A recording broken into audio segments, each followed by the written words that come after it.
Traveling the Vortex. Just the two of us. We can make it if we try. Just the two of us. Just the two of us.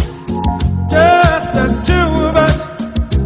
Building castles in the sky. Just the two of us. You and I. We've joined the Doctor as he travels the Vortex and landed at episode number 86. And it's just the two of us. I'm Shaun. And I'm Glenn. And Keith is on holiday. This just in, dead. No, not Keith. That would be bad. I'm going to start over.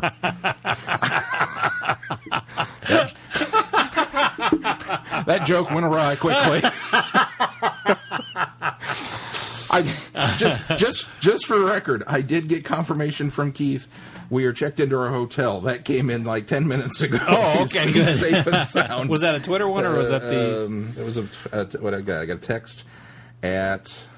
It was right before you showed up. We just got checked in at 10:04 p.m. So they are safe and sound in... Where were they heading first? Well, I don't know. Louisiana, Jackson, right? Mississippi. Oh, they were staying in Jackson tonight? Staying in Jackson before... Because they were in Canton, Mississippi at about 9:15. Okay, so they are safe tonight. I apologize for that off-color remark. They are okay.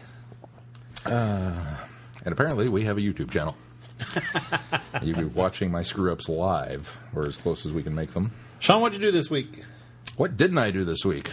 We didn't really do anything this week. I saw Men in Black 3 today. No, yeah, I saw you tweet that out. Awesome. Better than the second one. So good. It was thoroughly... It might... I hate to say this. Might be my favorite one. Whoa. Better than the first one? Out of the batch. I like the first one. I like Men in Black very much. But Men in Black has a tendency to, in many ways, kind of be a paint-by-numbers Hollywood movie. In that, okay... Well, first of all, it's a blockbuster summer movie. We're going to get... Second, it's Will Smith. We're going to get a couple of big stars. Yeah. You know, we're going to... And Tommy Lee Jones, who was at that time starring in just about everything. Yeah, I mean, you can see the thought process that went into it.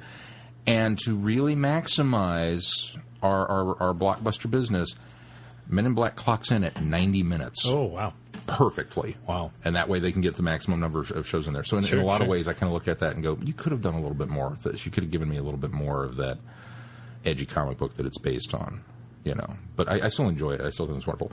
I did not like Men in Black 2. Yeah, I didn't hate Men in Black 2. I didn't hate it, but I wasn't a huge fan. I thought it was a letdown following the first film. The one problem that I would have with saying Men in Black 3 is my favorite is that, well, because of the nature of the plot, which I don't know if you're aware. There's three? Of three. I don't know much about it. I won't spoil anything, but there's an alien with a personal vendetta against Kay, Tommy Lee Jones, who does go back in time and manages to eliminate said problem. So then everything changes and he's not there. So Will Smith, Agent J, has to go back in time to solve said problem. And it's set in 1969, so of course you get the obligatory... Hey, look, it's the 60s. Got flower power and love children and all that kind of stuff going on. But young Jay is played by Josh Brolin. Mm-hmm. So the one problem with this movie is that Tommy Lee Jones really isn't in it very much. Yeah. You know, but Josh Brolin nails it. I've seen. He is so good. Everything I've seen in the previews, I just my jaw drops to the floor when I hear it. And that's just it. I mean, watching him talk, the way he moves, the way his face doesn't. He is Tommy Lee Jones. And I've always liked Josh Brolin. Mm-hmm. I've always liked Josh Brolin. We went through just kind of a spell where we wound up seeing 5 movies that he was in that just kind of all came out bam, bam, bam, bam, bam. I mean, we saw him in Milk, and we saw him in No Country for Old Men, and we saw him in this and that, True Tough Grit. And it was just, this is the kid from Goonies? The older brother, Brand? Yeah. Really? And he is an amazing actor. Mm-hmm. He really is. And I think he's very underscored, too. Yeah, I think so. I think he gets overlooked a lot of times as for his talent. Right now, as far as pure acting ability, I'm going to put him up there with Joseph Gordon-Levitt, who's somebody else that I really, really like. Now, Gordon-Levitt at least is kind of getting noticed. He's getting there, though. I don't think he's that Brolin's phenomenal an actor. Not to that level. I don't think Joseph Gordon-Levitt is a phenomenal actor, though. I think he's getting there. He's polishing his chops. The best thing I've seen him in so far was The Dark Knight Rises. So Anyway. 50-50 with 500 Days of Summer. I bought Hunger Games, but I haven't watched it. So. Really? I mean, I saw it in theater. You saw it in the theater. Years ago. Or years ago. Months ago. But March. Yeah. Release date was in March. Yeah, months ago. Bought it today and hadn't popped it in yet. I kind of, honestly, I was kind of waiting for a Steelbook. I really was hoping to get one of those nice black metallic with the flaming emblem, and I thought, that's going to be cool. And nobody did a Steelbook release on it here. Your Steelbooks. And I was like, man. So I haven't picked it up yet. I'll tell you what. I would stop giving you a hard time about your Steelbooks if you would display them face out instead of spine out, because you can't tell any difference on them when they're spine out. I don't have enough shelf space. I'm sorry. If you're going to have a YouTube wow site, me, if you're going to talk about this, you should put this on YouTube and go, wow. If you're going to wow me with your Steelbooks or make me impressed with your Steelbooks, show me the artwork when it's on your thing here, because all this is doing though. All right, here's Shaun's DVD collection. If you want to see this, you have to go on the internet because you can't see it through podcast, but this is it. Through the magic of television, we're bringing you this image live from the surface of Mars. Address on here attached. Yeah, you can come rob me, please. So that you can come steal him of all of these DVDs. So. No, these bookshelves are custom made. Yes. Of course, there's about a 20th of them missing because Keith had his in here at one time. But not even a 20th, probably like a 30th, because I mean, really, this is all mine. It's insane. But there we go. Now, and the Laserdiscs are on here. Oh yeah, I forgot. Don't forget the Laserdiscs. Yeah, well, that's not all that impressive. It's impressive that he still has the Laserdisc. All right, we're signing off the YouTube channel now. All right, so yeah. So if you're gonna impress me with the Steelbooks, because I'll be the first to admit they look good, but if I'm spending you don't spend a lot more for the Steelbooks, but if you're spending a little bit more for the Steelbooks, I mean, there needs to be more of a reason for them than to be in a tin. It needs to be face out, showing me what they look like. Well, maybe you need another shelf or something somewhere that just has the Steelbooks. I could totally justify that. I just build another shelf in my apartment. Actually, the Steelbook pricing, they're about the same price. They don't charge more for a Steelbook. It's the same. Are you sure? I'm sure. No. It's the problem with them is that they are exclusive to certain places. Like FYE might have an exclusive on the Steelbook, where because they're absorbing the cost because they want a gimmick of get you into their store to buy it. But here's the point: if you go to FYE, you're going to end up spending $5 more on a DVD anyway. They're going to run more expensive. Yeah, exactly. Best Buy had. I think a deal with Warner Brothers because they had a ton of stuff out there, and they were selling these Blu-rays for $9.99. Yeah, in Steelbook, and it was that's impressive. Wow, that's impressive. But I don't like them because I think they get all dinged up and bent, but they look nice. Don't get me wrong. But I still think you need to display them. You're talking to the guy when here's your Steelbook. Who was it? Live Entertainment at the time owned the rights to it. They brought out the two big special collector's editions on DVD for Basic Instinct, and it was the ice case. It looked like a big block of ice with the DVD inside, and then it had the ice pick pin that wrote in red ink, and the Total Recall case that was the round tin that looked like Mars. Was cool, I thought. And a lot of people didn't like it. I thought it was I was one of those people who didn't like this because one of the things that I was really happy about with DVDs was the uniformity. Yeah, well, I wanted they go on a shelf very nicely. I want this look. Yeah, as I point to the Doctor Who's. Right. I want that. I don't want to see these clamshells over here. That doesn't look right. You don't want to see Grease in its leather-bound bag, which I took off. You don't want to see Office Space in its blocky box over here, and you don't want to see. What was the other one? You got another one. Oh, your Ghostbusters. Although it fits on the shelf, nice, but they just don't. This round tin thing. How am I supposed to deal with that? But I was there complaining about that, but then I really like the Steelbook. So what do I know? Yeah. I just think they're cool. Anyway, I thought a Hunger Games one would be really cool. But what'd you buy today? You bought Jaws on Blu-ray. I did. I bought Jaws, the new anniversary edition, on Blu-ray, which has the documentary, The Shark is Still Working. And I was so excited about this documentary because I heard about it when I was still in school last semester. And I read up on it, and it was a labor of love. It was these guys, and they're just huge Jaws fans, and they started going, we want to put something together to talk about the impact of Jaws on our lives. Surely there are other people out there that have had that impact. And there's a ton of them. And they started talking to people and somehow got in with Roy Scheider before he had passed. And so they were talking about, various things, and he's like, well, who do you want to talk to? And I said, well, anybody we can. He says, okay. And he gets on the phone and starts calling people up. And he got them access. Spielberg. Oh, wow. Who has said repeatedly, I'm done talking about Jaws. Everybody knows the problems. Everybody knows this. Everybody knows that. And they're like, okay, here's the deal. We don't want you to tell the story about the shark not working. We want you to tell the story about how Jaws impacted your career. And Spielberg was like, oh, okay, I'll tell that story. I can do that. So it's this whole new range of material on, and it's interviews with people like Eli Roth and Kevin Smith and Bryan Singer and how all these people, and, people saying, Jaws is my favorite movie of all time. I watch it once a year. I carry a copy of the Jaws log by Richard Gottlieb with me at all times. That's my movie-making Bible. and how these people relate to this film. Because I'm sorry, in my mind, Jaws is on my top 5 of all time. Jaws is nearly a perfect movie. I mean, it is that good. I love the way the thing is shot. I love the way it's presented. There's nothing bad about Jaws, period. And I just love it. So I was real excited. The sad thing was this documentary, because it was a labor of love, it was not licensed to anybody. It wasn't going to be. It was just kind of like these guys just did it, and then they kind of sat there and went, well, now what?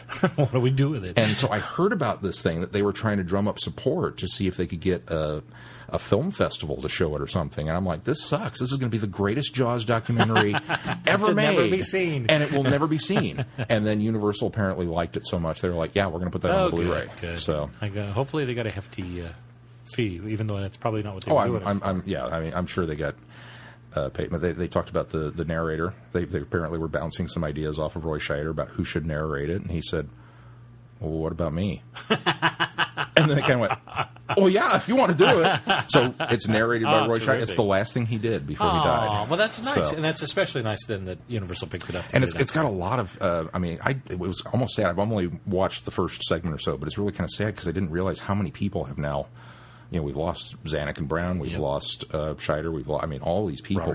Robert Shaw's gone. So a lot of them, their last involvement in the Jaws universe was this. My absolute favorite piece. Do you remember the trailer? With, what was his name? Percy. And it was the image and the seaweed and all this stuff, and the music's kind of in there. Yes. And then he would come in and know go, what you're talking about. there is a creature alive today that has survived millions of years of evolution. A perfect eating machine. It is as if God created the devil and gave him jaws. They interviewed that guy. Oh, wow. And it was like, you got... And then, of course, Kevin Smith tells a fantastic story about how, listening to his dulcet tones, and he describes him, he says, Percy is the weed that gets, it's the gateway drug that gets people into the crack of the Jaws universe. You had to go through him. And it's funny because I had never seen any of those trailers until I bought the Laserdisc edition. Yeah. And then I was hooked on it. It was like, this is the greatest way to advertise a movie ever. Just that. Right. And so I was really, really, really stoked about that. That was my purchase for the week. Good. That made me excited. Good. Well, I'm excited. Far better than the Hunger Games. I would have bought it, but I looked at it, looked at Hunger Games, and I thought, well, I've got to get Hunger Games for my wife. She's a big Hunger Games fan, so I'll pick that up, score some points. Not that that's a bad movie. And I probably would have bought Jaws 2 as well. Not 2, but as well. I own Jaws 2. Well, yeah.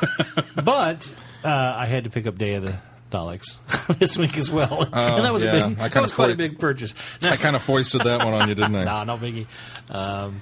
But it's for a good cause, and we'll be reviewing that sometime soon. It's on indefinite hold right now. Nice segue. Yeah. Shall we talk about that? Yeah, let's talk about that. With nothing else going on this week, though, right? I mean, we didn't do anything else. So no. There's some pictures floating around on Facebook of, I don't know, a party or something. I don't remember much. Going on last night, which that party was the result of a full refrigerator for you, of which I am. Oh, look! Oh, you're empty. I'm ready for another one. So why don't you talk about that while I go refill? Okay, so there was an event. We've been talking about it a little bit, but not much. No. And as the best man for this event, I had certain duties that I still think I have things to do. I don't know. I'm kind of feeling like this. It's a day after. It's 24 hours later, and you still think... The checklist is not quite done yet. I'm going, did I forget somebody's bow tie to get returned? I actually showed up at Men's Warehouse to return tuxedos 30 minutes after they closed. No way. Because I was dealing with my refrigerator. Oh no. I mean, they're in. They took. They're in, and they took them. But so yeah, Sarah's dad asked. He says, "Well, can you come help me with the keg?" And I'm like, "Well, what do you need help with?" He goes, "Well, emptying it." I'm like, "Well, I don't drink, so what do you need?" And he says, "Well, I don't either." He says, "It's still half full. We've got to get rid of this." So it's like, okay, well, bring a pitcher or a thermos or a couple. Okay, so we go and we raid Mel's house, and she's got these big, gigantic gallon tea jugs, pitchers, right. And we bring them over there, and we start filling this thing up, and we fill pitcher after pitcher after pitcher, and then I run out of pitchers. And so, you know how you have the cooler on wheels that you would pack with ice and Cokes to go to the ball game? Yeah, I filled that full of beer. No ice, cans. No cans. Beer. Just beer. Just liquid beer. Rolling around, sloshing on the inside of this cooler. And we filled it. Now, this is not a small cooler. This is one of those big ones with the handle on wheels. Now, after all of this, seeing how much you got and how much we drank last night, would you have thought that much was in a keg? Never. Just it starts so deceiving. Anyway. Never. Continue. So then I started making phone calls. Hey, remember me? We hung out in high school together. You want some beer? And so I did. I called our friend Phil, who I will not Odd Duck Phil or Dr. Phil. I just realized we know a lot of Phils. I know a lot of Phils. The invasion of the Phils. I didn't know Aces was the Phil you were talking about. Yeah, Aces. I just zoned in on that last night. I was like, oh, yeah, you're two Aces. Yeah, anyway. Whole other story. We'll tell that story later. Whole other story. But I called up Phil. I was like, dude, you want some beer? He's like, not really. I was like, really? He goes, well, the wife might drink it. I was like, cool. You at home? Yep. Got a pitcher? Yep. Bring it by. So he came and whoosh, got a big pitcher full of beer and walked inside, and I drove off somewhere. Now, keep in mind, I'm driving around town with this cooler full of beer. Container. And 3 pitchers. Open container. And so it was literally, we left Sarah's dad's house. Traveling Vortex does not condone driving no. with an open container. Bad. So we left Sarah's dad's house, and I'm very careful cornering, the car, because I don't want the stuff sloshing out in Mel's car, because then, of course, what happens? The car smells like beer forever. So I'm rolling down the street, and I kid you not 5 blocks from her house, there's 3 squad cars and a gaggle of cops. And you do a... In my head, it played out like E.T., the roadblock and the FBI, only they had guns instead of walkie-talkies. It was like that. So as we kind of... And I'm, just under the speed limit, crawling up to this thing, and the guy kind of does that Texas Ranger cock of the head as we roll past, and I give him a little one of these salute things, and we just roll right through. Nobody says anything, but it's like, okay. So we get over here, and I fill up all the pitchers at my house, having already filled up Mel's, and then I'm knocking on doors in the apartment complex. Hey, does Nick drink people beer? You know. Well, yeah. It wasn't like you were just going door to door. It wasn't just random. You want to buy some cookies? What's the catch? No, it's free beer, really. It's just giving it away. My neighbor's like, what are you going to do with it? I was like, if I can't find people to give it to them to pour it out. She says, that's alcohol abuse. I said, I know. I don't even drink beer, and I feel bad. I looked at Billy. He's helping me. I've got a juvenile delinquent now. So not only I've got him roped you're not into only this. transporting an open container, you also are contributing to the delinquency of a minor. Not to mention, he's not old enough to serve. I looked at him. I said, dude, if this was Dr. Pepper, I don't think I could. I'm having problems throwing it out in its beer. If it was Dr. Pepper or something that I liked, I don't think I could do it. So we filled every nook and cranny, and I didn't pull the cups out of the cupboard. I probably could have, but there's a limit to how much beer you can salvage, And I pulled the bottom I can't of the believe thing that you and had poured to, it out. Yeah, the I rest can't believe of it. you had to pour the rest out. That's just so. If only our Traveling Vortex friends lived closer, we could have had. You all would have had beer. We could have had a mixer. We'd had a party tonight. That would have been fun. So instead, I called Glenn and said, I'm ready to record tonight. And he said, oh, good. I said, come thirsty. And he's working on his... I'm on glass number 2. Glass number 2. Is it better out of that second one? It is. It's not quite as flat. I think the problem is that that one didn't have a lid on it. So. Well, we'll pour that one out. It's losing its air. So. But it's going fast. So anyway. If Glenn doesn't make it through the end of the podcast, it'll be just the one of me. He sits his beer down. All right. It's not real beer. I just said I don't drink. That's there kind is of something a- special that happened this weekend, and we're going to talk about it in a week from now, so we'll move on. We'll move on. So there we go. We should say congratulations to two very We should say special- congratulations. Very, very big, heartfelt, warm-wished congratulations to Sarah. just Sarah. Congratulations, Sarah. She got married this weekend. Sarah Who Knits on Sarah Twitter. Who Knits if you on, wanna on follow Twitter. her. At Sarah Who Knits with an H. Well, if you're on Twitter, you know how to follow people.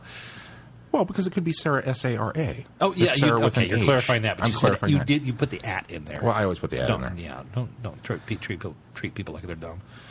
No, just kidding. Go.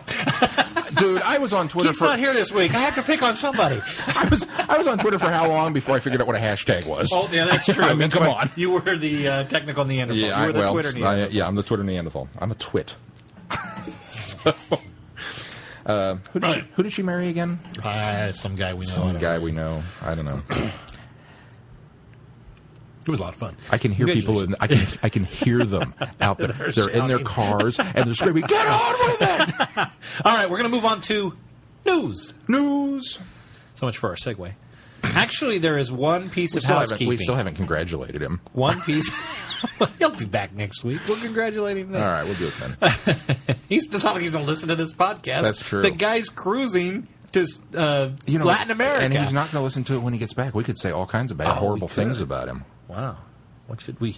We should come up with some good ones. He's short. He's not short, though. I'm shorter than Keith. Are you? Yeah, slightly. At the table, it's He's hard skinny, to tell. but that's not a bad thing. Yeah. Especially when you look at us. He's too skinny. Yeah, maybe. He's got a horrible, mad man crush on Matt Smith. And Nathan Fillion. I think everybody knows that. All right, so we can't really talk bad about him. We're going to do a little bit of housekeeping, though, before we start news. A certain somebody Should we put this on the made YouTube page, too? some comments last week that might not have been entirely... 2 weeks ago. 2 weeks ago. That may not have been entirely correct. I stand by my decision. I've made up my mind, but yeah, there's... Okay, so official retraction time. We were discussing on one of our many, and I blame you guys fully for this because it was a tangent and it wasn't something we were supposed to be talking about at all. But since it came up, we always talk about credit where credit's due. Well, I want to talk about where taking away where it shouldn't have been, and I've been credited with this, and I probably shouldn't be because I'm wrong. Apparently, maybe. We were on a tangent about Bond. And I had made... What else is new? I had made the comment that because Mel and I were working our way through them, you asked what are we up to, and I think we were up to Moonraker at that point, and I'd said, it was interesting going back and watching these now, knowing that Roger Moore is gay, that he just doesn't quite... And you were, of all people, you were blown away by this news. I mean, not that there would be anything wrong with that. No, let's clarify. But I would have thought I would have heard of it. We're not... I'm in no way, shape, or form... blasting anybody for being gay. I'm the farthest person who could possibly do that. But the bottom line is, this guy was Bond, and he was this, and he was, and all this stuff. And as a kid, you kind of idolized this, and then I found out he was gay, and I was like, wow, okay. And you didn't know that, and it surprised me that you didn't know that. And it stuck with me after the podcast that you didn't know that. And I began to second-guess myself and go, huh, why didn't Glenn know this? So, in typical Traveling the Vortex fashion, I did my research after the fact.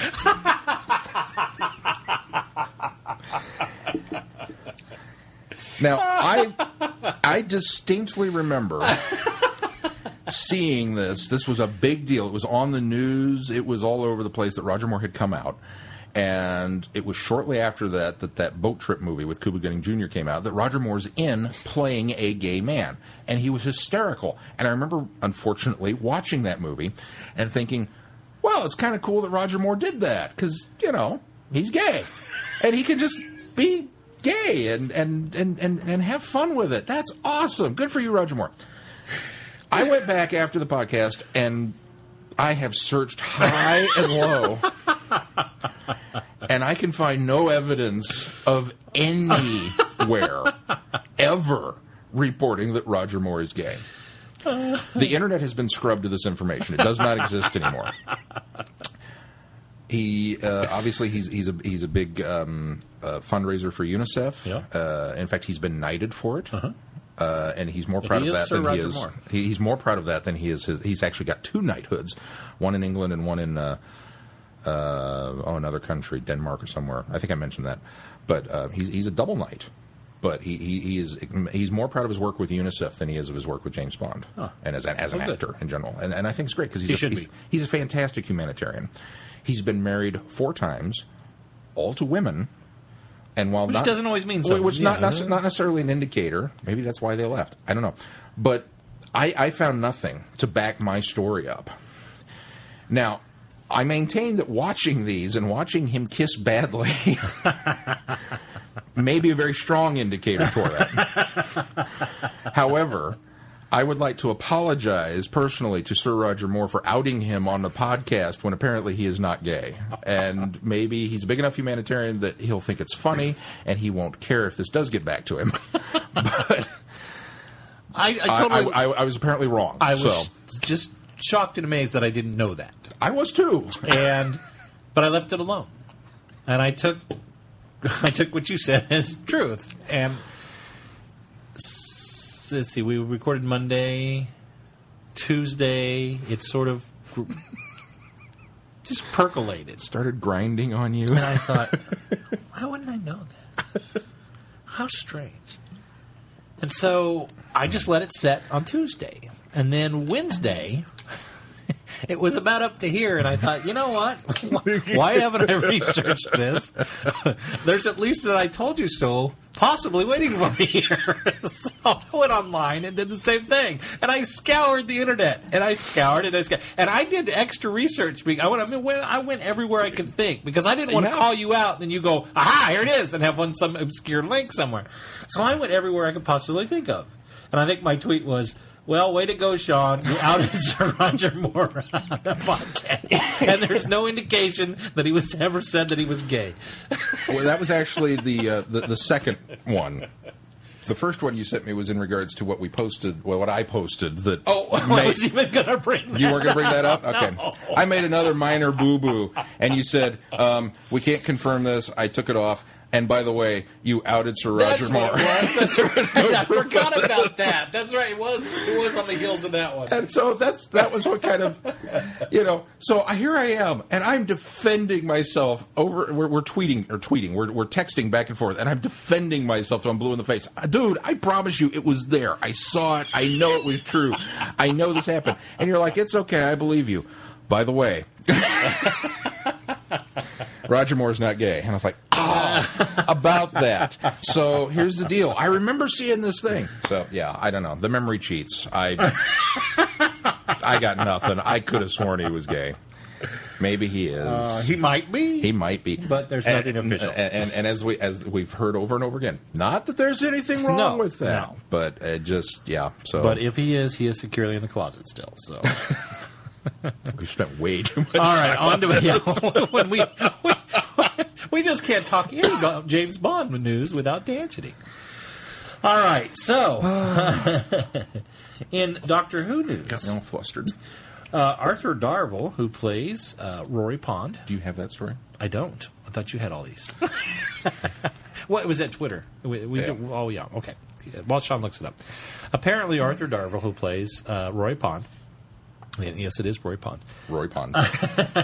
Apparently, his house was broken into recently.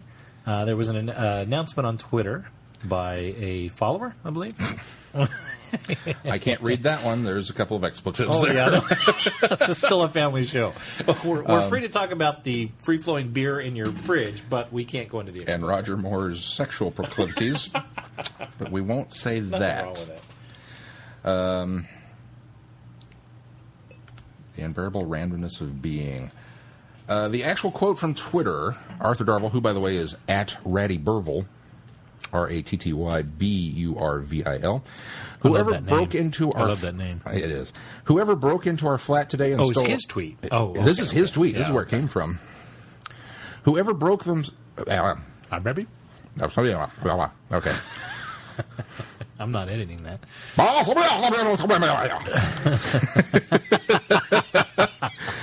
Whoever broke into our flat today and stole our computers, iPods, and trashed my room needs to go expletive deleted themselves. And there's a picture. And wow, they did a number on his room. So he did tweet a picture. He sent a picture of this. He then later apologized. Sorry, so many C words have been flying around. We're all okay. Off to the pub. Oh, it was the C word? Not in his tweet, but apparently there may have been other ones later. My. So Oh, my. I don't know what the C word is in England. Maybe that's something big. But yeah, I don't know if they know whose room they broke into and they were doing this for fun, or not, but it's certainly uncool. I mean, that's totally uncool. Yeah. Worse than Karen Gillan breaking John Barrowman's counter. Yeah, no lie. But, Oh, my gosh. Now, it's interesting because there's in his photo there's an electric guitar in there, but they didn't take that. They just wanted the electronics. Well, but it looks like only half of the guitar's there. Doesn't it? Maybe it's just a weird picture. I think there's just junk okay. tossed in front of it. But so there must have been something on that stand, that TV stand, though.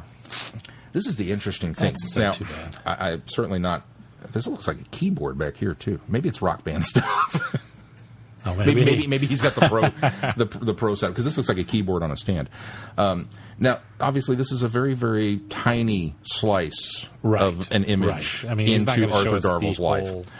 Unlike somebody who comes over with an iPhone with fantastic camera resolution. Put it online. I did it. And scans the entire DVD selection of somebody that lives here. But just based on this picture, it looks like Arthur Darvill lives in a dorm room. No. Am I wrong? Really does. I mean, he's got this tiny little room. And I think that's a keyboard there underneath that. Up there in the top, isn't that maybe an electric keyboard? This looks like a I mean, he's obviously a musician. Yeah. And then you mentioned the TV tray. This looks like this came from like the Goodwill store for like $1.95. Or what is that? So £2. So I'm concerned that Arthur Darvill is not being paid enough by Stephen Moffat. What we've decided is, Arthur Darvill lives in a very small flat in the UK. So I just thought it was cool. It's a picture of all the Sonics. That's very cool. Isn't that cool? I have to post that online. I was lost as to why you were showing me that when we were talking about this. But okay. Yeah, I just came across it. I was looking for the next news story, and I got distracted. Ooh, squirrel! It's for the same reason that you're going on about something, and I'm over here showing Keith, check out this Obi-Wan Kenobi statue that just came out. Yeah, and you're like looking over the hood of the computer going, what are you looking at? There you go. Yeah, I was in the middle of something else. Yes. No. So we certainly feel bad, and our I don't know, our thoughts and whatever go out to Arthur Darvill for being absolutely. Because that just sucks. Absolutely. Because no Serendipity one wants to go through thieves that. are outside my apartment at this moment. Well, I don't have this next one. I hope you do. Good. Sure. I went looking. Throw it my way. What do we got well, next? you're the one. You brought all the news to the table this week. Well, I maybe haven't. Yeah. Throw Although I'm used to you and Keith going through it all. Throw it to me, and I'll tell you what I got. All right, fake trailer. Well, we should put a warning out there to people. We don't know it's fake. Well, no, we should put a warning know it's real. No, that's just it. We need to put a warning out there because there is no official word coming out of BBC or BBC America as to the release date. What? Is this real? What do you want? Tony Scott died? Who's Tony Scott? Director, Top Gun. What? Brother of Ridley? Get out of here. No, I didn't know that. Wow. Just recently? 33 minutes ago. Apparently, apparent suicide. Oh. He was being... I hate the news. He's being looked at to direct the sequel that they were getting ready to do. Yeah. Oh. Okay. Well. Scroll through this that. Just in. Yeah. Anyway, Tony Scott directed Top Gun and Crimson Tide. Right. And, he's done a bunch, not quite as successful a name, obviously, as Ridley Scott. Yeah, and nothing lately. Which is his brother, but nothing lately. But still. Wow, that's too bad. Sucks. Oh. Okay. Anyway, but we should certainly warn our listeners that I'm gonna have to out you, man, because. Not in that way. No. You think that's not already news? We have been very careful. Me and Roger Moore like this, man. And that's how you know. Trust me. All right.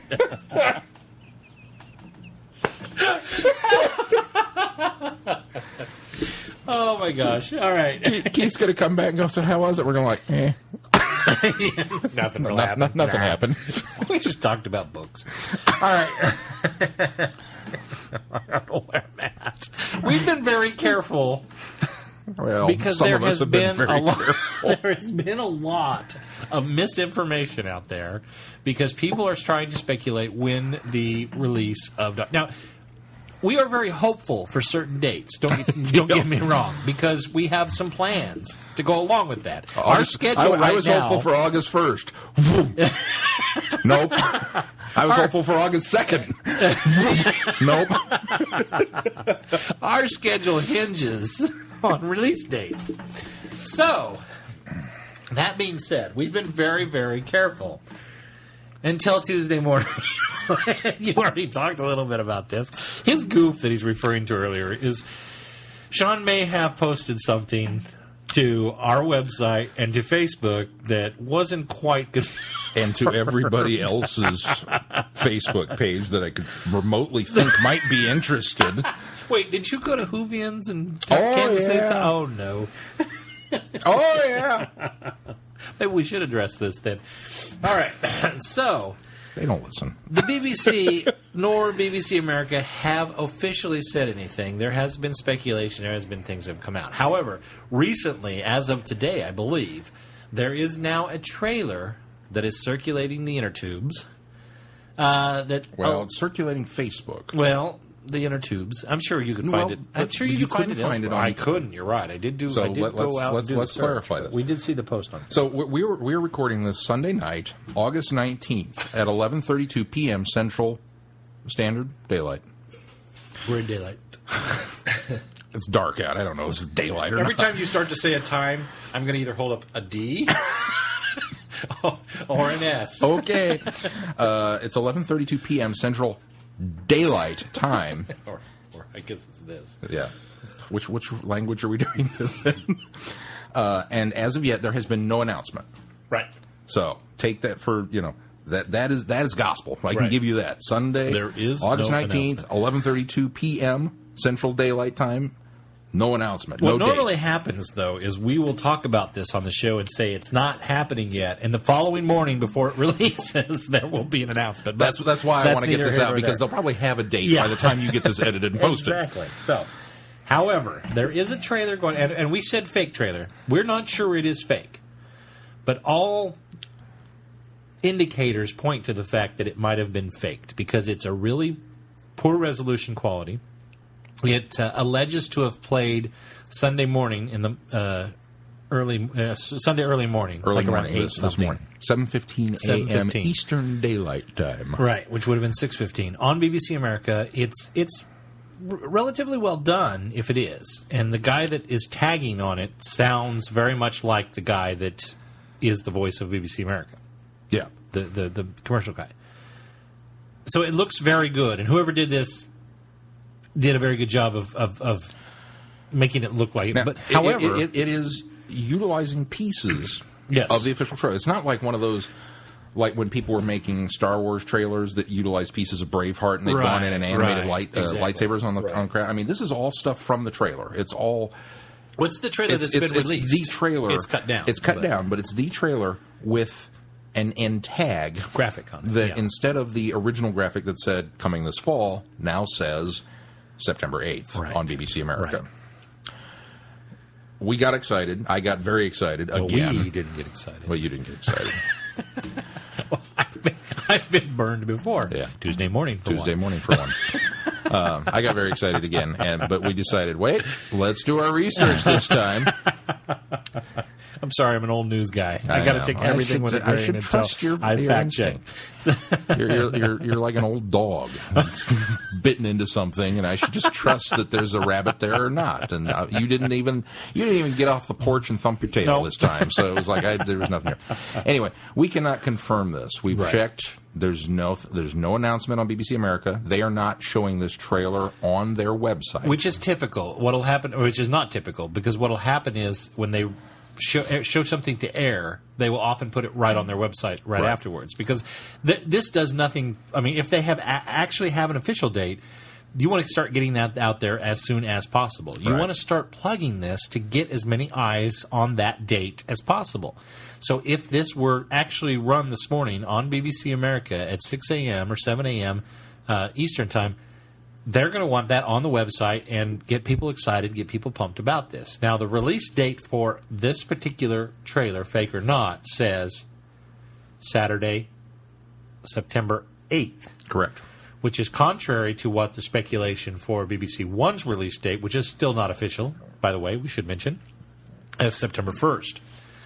Which goes in line with, maybe they listened to our podcast where we faked this. Because that goes in line with my statement last week, or 2 weeks ago, whichever one it was, last week. That I don't suspect that the BBC America, at the very least, will release this season on September 1st, because that's Labor Day weekend. It is so our belief. The 8th would be the following weekend. That the Series 7 will air on BBC. This is pure speculation, but this is our belief that will air on BBC One in England on September 1st. And it will air in the States and BBC America the following week on September 8th. Yeah. However, that's just our belief. And this trailer, which is currently circulating Facebook, we could not find it on BBC America's website. We could not find it on YouTube. We could not find it anywhere else other than on this site. Facebook post. Which seems to be, wow, that's a really lame way to advertise something that this many people have been excited about. And this guy that posted it, it's almost like he recorded it, right, and put this up. That's kind of what I... Yeah, I mean, that's just kind of the impression that you get, because they said this is when it aired. You know, it's like somebody saw it and was trying to break some news that really maybe isn't there. Yeah, so. and again, we've not found it on any other Doctor Who site. We've not found it on any of the official channels. We've not found it on anywhere that we can indicate that there's a shred of, for sure, to this. Right. So we're going to treat it as not news. I mean, if you catch it, don't get too excited, because we're going ahead and throw in the fake label on it. Right. We think, I think we can safely say we're 90% sure it's fake. If this was an episode of a certain show on Discovery Channel, I think we could say plausible but busted. Yes. Without going frame by frame and making sure they didn't actually Photoshop it. Yeah, we're going to say that. So there's that. And so I wish to throw out yet another retraction and apology to anybody who got real excited over my post and thought, all right, September 1st. Because apparently not. That's why we have editors. So there's that. No, everybody makes mistakes, Shaun, and I totally understand where you were coming from, because I even looked at that and thought, oh, wow, that looks legit. It really did. But, however, I think where we will find out for certain the release date will be a certain screening that's happening next week in New York. Next week in New York, August 25th, which has been another date that's been bandied about quite often, but again, no guarantee yet, is the New York preview of Asylum of the Daleks. Apparently, 800 available tickets were sold in less than 20 minutes, and it is now sold out. So if you don't have a ticket, you ain't going. Right, yeah. Unless you know a scalper or... Sir Patrick Stewart happens to be out front scalping tickets. Catch that on Funny or Die? Yeah. I think we can cross off next weekend. Because if it's going to be previewed in the U.S. on that date, they're probably not going to release it simultaneously on BBC America on that date as well. So... Let's just How awesome would that say be? It's safe to say. I spent $600 and bought a ticket to the premiere, and I could have stayed home. But you could have watched it on TV for free. Oh, that's how Moffat's going to cancel spoilers. Let's hope. Yeah, there you go. There you go. Because we did. Remember all that stuff that leaked last time, and he was so upset? Well, but you do get Matt Smith, you do get Arthur Darvill, you do get Karen Gillan, right? They're all going to be there. Arthur Darvill's not going to be there. Matt Smith, Karen Gillan, and Carolyn Skinner. Stephen Moffat's not going to be there either. Not going to be there. That's too bad. He's busy writing. Yeah, I guess so. He's got a lot on his plate right He's got to come up with some sort of Wako Sako Nito 50th anniversary thing. Right. And he hasn't finished season 7 yet. Right. He's still working on the Christmas special from what I hear. So, a release date that we are certain of, however, we do have. We do have that. According to TV... I'm relying on you to bring all of this up. This is wonderful because you and Keith usually bounce back and forth, and you're just all over it I'm this right week. here with you tonight, baby. TV shows on DVD.com has announced that October 9th, which, as usual, the second Tuesday in the month here in North America, will get, finally, story number 53, Ambassadors of Death. DVD release here in the States and all points North America. It is a 2-disc set, 7 episodes in that monster. Wow, I didn't know it was that long. Recolorized, as a matter And of fact, too. recolorized with some fairly nifty artwork. You can see that. No, I like that. They've gone to this certain style. Yeah, Have you noticed I that like they're the new releasing? style. And I do, with the exception of the Greatest Show in the Galaxy. I didn't like that. I did one. not like that one. Yeah, but all of them were Well, that looking one, really good. The Greatest Show, I thought, had a really funny look for Sylvester McCoy. I thought so too. That I think is what really kind of. Yeah. I didn't mind the rest of it, but just the expression on his face or something. Can I go was- off topic for just a second? The No. picture of Sylvester McCoy that you were showing us the other night was not from the movie. The Chicago TARDIS. We looked at their website, yeah. and It was not. It was Oh, not. We'll talk about that. We should. It was not hit that because I actually saw a picture from the movie still, and I went, "How could we have thought that was from the movie?" Because his hair's much longer in the movie. It's now that you say it's that. quite short in that picture. So that must have been late 7th season then, because it is the newer, darker clothes. So anyway, our listeners probably have from- absolutely no idea what we're talking about, but I thought I'd clarify that while I was thinking about it. It's probably from Ghostlight. Could be. So yeah, October. What did I just say? 9th. 9th, yes. Ambassadors of Death. Ambassadors of Death, the final Carol and John story that'll be that the last has one. yet to come out. And That's the final one of that season. It's the final one of that season. His first season. And I believe it's the final Pertwee to be released. That seems I can't- right. I can't back that one up. Seems right. No, I think you might be right. I We may think have all the rest everything of Pertwee Pertwee. stories Yeah. have been released on DVD. We're to this just point. about to finish up, or did we just finish up McCoy's releases too now with Greatest Show in the Galaxy? I think that might have been his last. That might have been. Because we don't have... I mean, we've got Planet of the Giants, Vengeance on Varos in September, and Spearhead from Space, Greatest Show in the Galaxy this month. So maybe it is. Maybe that is the Oh, last we get Spearhead, but that's already one. been Well, that's released. a special edition. Yeah, it'll be well, a and special so is edition. the other one. And then the special edition of Claws of Access is slated for November. I'm so glad I didn't pick these. But at least special editions. Having coming seen Claws of Access, you don't need that one. Yeah, well. No, come on. That was a good We're collectors. We got to have them all. Pertwee and Roger Delgado. And Roger Delgado. I mean, come on. So there's that. Spaghetti monsters, but still. Repainted crinoids. Chicago TARDIS had an announcement out this week as well. Big news from We should Chicago talk about TARDIS. The Midwest's premier Doctor Who event, according to the new website designed by Mr. Tony Lee, is going on November 23rd through the 25th, which is Thanksgiving weekend. We're still waiting to hear from a certain individual as to whether or not we'll be in attendance. Whether we have a place to stay. Did you hear that, Dr. Phil? Oh, you're going to call him out. Joining them that Thanksgiving weekend, obviously the big headliner, Sylvester McCoy and Sophie Aldred. Also announced, Ben Aronovich, who's a Seventh Doctor era writer. Some of these were previously announced, so I'm not sure what I'm repeating. Toby Huduke, the very funny gentleman. That's who wrote, only 3 short months away. We should go through them all in case Yeah. people are making plans. So Toby Huduke, Moths Ate My Doctor Who Scarf. He's a very fantastic funny book. And fantastic also running through audio. corridors. Gary Russell, script editor for Sarah Jane Adventures and a writer for Doctor Who and Torchwood. Andrew Cartmel, who was the script editor during the 7th Doctor season. So probably some great stories there between him and Sylvester and Sophie and Ben Aronovich. Phil Ford, who's also producer for the Sarah Jane Adventures and a Doctor Who Torchwood writer. Tony Lee, Doctor Who comics and Big Finish writer. And hopefully soon to be friend of the show. And Tony hopefully Lee. soon to be friend of the show, Tony Lee. Nicholas Briggs, voice of the Daleks, actor in Torchwood, which we discovered, and Sarah Jane Adventures. And the upcoming Asylum with the Daleks. And the upcoming Asylum of the Daleks. And then several Big Finish actors. We've got Lisa Greenwood, who plays Flip, Philip Oliver, who plays Hex, and Jason Hay Elleray, who is a producer for Big Finish, and Ian McNeice, who played Winston Churchill. Yes. in Doctor Who. He was also episodes. in Ace Ventura, When Nature Calls. He was. I recognize now that you say that. My brain is filled in the missing puzzle piece with why I know this guy in a pith helmet. That is him. Okay, that would explain it. So big news there, and according to this, more to come. More to come. Yes, we're excited about more to come. We too. are excited about more to come. We should put out there that if you are planning to go to Chicago, I about said Chicago Comic Con. That just happened.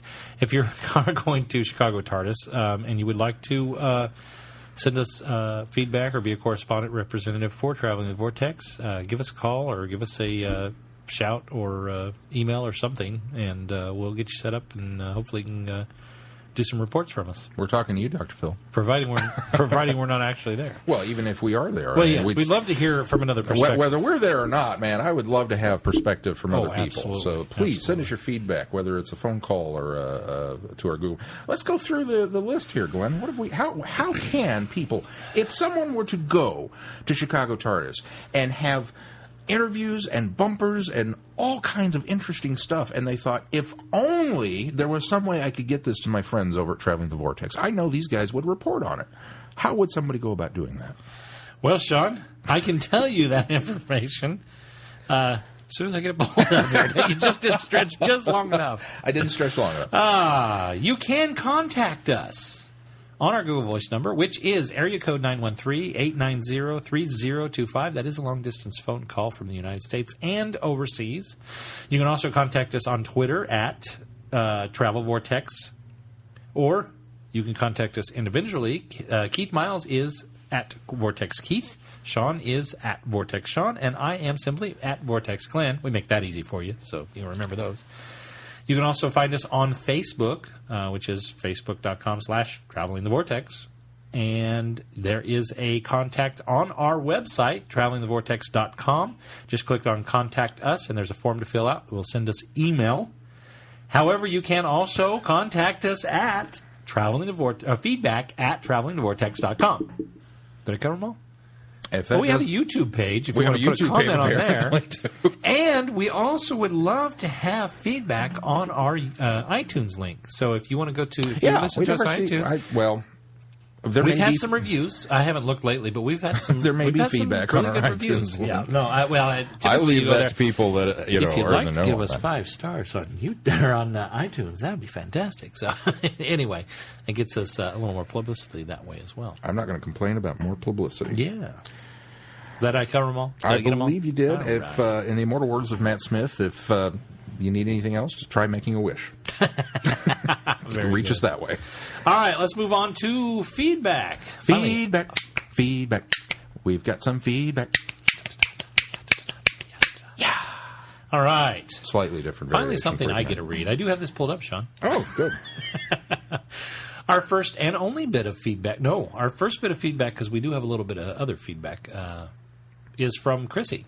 And we'll start there. Hi, Chrissy. Comic question, Dear Vortex Boys. I did the comic question thing, which I don't usually do, but in the absence of Keith, I did it for his benefit. You just like poking fun at me tonight. And admittedly, it's been with good reason. First off, a big congrats to Keith and Sarah on their wedding, even though they are on holiday for a while. Oh, they got married this weekend. That's what Sarah we did. And Keith. Sarah and Keith got married. That's what it was. I thought he just left us and went on holiday. Oh. He stowed away in her luggage or something. I wish we'd have been invited to that wedding. I saw the pictures. I wish we'd been invited to the honeymoon. Yeah, I'd rather gone to Cosmo. I saw the pictures on Facebook, and everyone looked great, except I never saw a picture of you guys in your Chucks. I heard so much about the Chucks that I was looking forward to seeing them, and I thought of that too. I took a bunch of pictures and put them on Facebook, and I never took a picture of us in our Chucks. Hopefully Keith has some actual official wedding pictures that he'll be able to post later that will show us. Honestly, I don't know if I did either. I have not yet uploaded my photos to the Facebook or the website yet. Coming soon. So we'll see. We'll see if there's Chuck's photos in there. We'll see if there are Chuck's. Shaun. Yes, ma'am. I could just picture you diving over the table to intercept Keith from reading the feedback that talked about the Keeper of Traken. It made me laugh. I want to refute a few things that Scott from Philly brought up about the story, but I'm not sure how much I can say. Even though Keith isn't recording with you guys, I'm sure he'll hear this at some point. Maybe. I'll say this. There is a Big Finish story with Five and Nyssa that deals with some of what Scott talked about. In fact, it would pair up nicely with The Keeper of Traken when you all get around to the story. If you want to know which one, Facebook message me or something and I'll tell you. Even on holiday, I still don't trust Keith not to go looking for spoilers. That's certainly true. All right, I'm still woefully behind on Big Finish reviews you've done, but here are my thoughts on Time Lash. You haven't missed which out is on not much. a Big Finish, which we reviewed last week. We did review Time Lash last week. I don't understand the bile that fans have for this story. Sure, it's not one of the best, and it's not completely and absolutely terrible either. I remember having the same reaction to Silver Nemesis and to the Twin Dilemma as well, now that I think of it. Oh, no, Twin Dilemma is bad. Okay, that was I'm me. going to reserve judgment on that one until I rewatch it. Oh, my gosh. Because I fell into that camp of Silver Nemesis being absolute I've seen Twin junk. Dilemma 3 times now, recently, because I keep trying to find something in it. All right. Silver Nemesis, I would agree with her statement on that. I went back. So much more enjoyable. Well, you remember how I was like, oh, this isn't a good story. And then we reviewed it, and I went, well, this wasn't bad. So, yeah. It's a little goofy at times, but it's still good. It's just sometimes you revisit them, and you look at them from a different perspective. Watching with friends makes all the difference. It really does. There are some good ideas here, and the Sixth Doctor is actually quite mellow here, much more reminiscent of the Doctor Colin Baker plays in the modern Big Finish. And Herbert is absolutely adorable, especially when old what's-her-name shows up. I can't remember her name, but she and Herbert were cute together. I do wish Perry had been given more to do than be chained up and threatened with disfigurement and an arranged marriage to Mr. Ugly, and I don't know which is worse. Would I start a newbie on this story? Probably not, but I think it's good enough to own. Hooray! I would agree. Keith. Oh, sorry. It wasn't addressing Keith. Keith said something about Time Lash that I want to comment on. Before we watched Time Lash on Friday Night Who, I had not seen it from beginning to end. I started watching it once and got interrupted. Thank you, Shaun. Yeah. It's a little word. Sometimes you trip over them. Everything's getting hazy. Hey, speaking of your glasses empty, I'll go take care of that while you... I will finish this. But... All right, I'll start that line again. Can you play me into the kitchen? All right, Keith said something about Time Lash I want to comment on before we watch Time Lash for Friday Night Who. Yeah, I shouldn't be doing this now. I had not seen it from beginning to end. I had started watching it once and got interrupted and never finished. But I had seen The Caves of Adrazani and The Talons of Wang Chiang prior to this. And I only used those because that's what Shaun held up as examples of great Who, and I won't dispute his claim. I will. Going on to say, and I've seen Carnival of Monsters and Genesis of the Daleks and other really good classic Who stories, and I still enjoyed Time Lash well enough. At least I enjoyed it for what it was. So liking Time Lash isn't a matter of, you just haven't seen any really awesome classic Who is, or how really awesome classic Who is. Quite honestly, maybe it's just not as bad as everyone else says it is. With that, I'm going to go batten down the hatches against the hordes of angry fanboys and await your latest thoughts and opinions and tangents. Always tangents. Chrissy. Thank you, Chrissy. As always, thank you. No, I'm going to take reservations with Talons Wang Chiang. Well, he did use that. I used it as an example. The but fandom at large. You and I both come down on the side of that's really not the best example of great classic Who. Yeah, so. The fandom at large really is all over that, and we don't think so. But that's one of the reasons, quite honestly, that we're kind of saving that one, because we want to chuck Keith into the deep end of that controversy and see what happens. Well, I don't it's not a controversy because you don't see a lot of people come that's true. on the other side I'm of making it. a controversy. It's controversial to us because we'll talk about Talons when we get there for the most part. I don't want to spoil it, but I can say maybe sometime around Halloween this year. Ooh. Okay. All right. Is that a werewolf? That's it. No, that's not it for feedback. We have one more piece of feedback from Odd Duck Phil, and we'll play that now. Hey, Shaun, it's Phil. Got a little ways into the podcast, and now, unfortunately, I'm stuck thinking about the Bill Cosby as the Doctor. Blah. Maybe making the Daleks a delicious cello pudding using a sonic screwdriver, making into the faces and the funny noises. So, needless to say, I know you guys are against it, but I found it hilarious and would love to see it, even as a farce. But anyway, that's all I have. Talk to you later.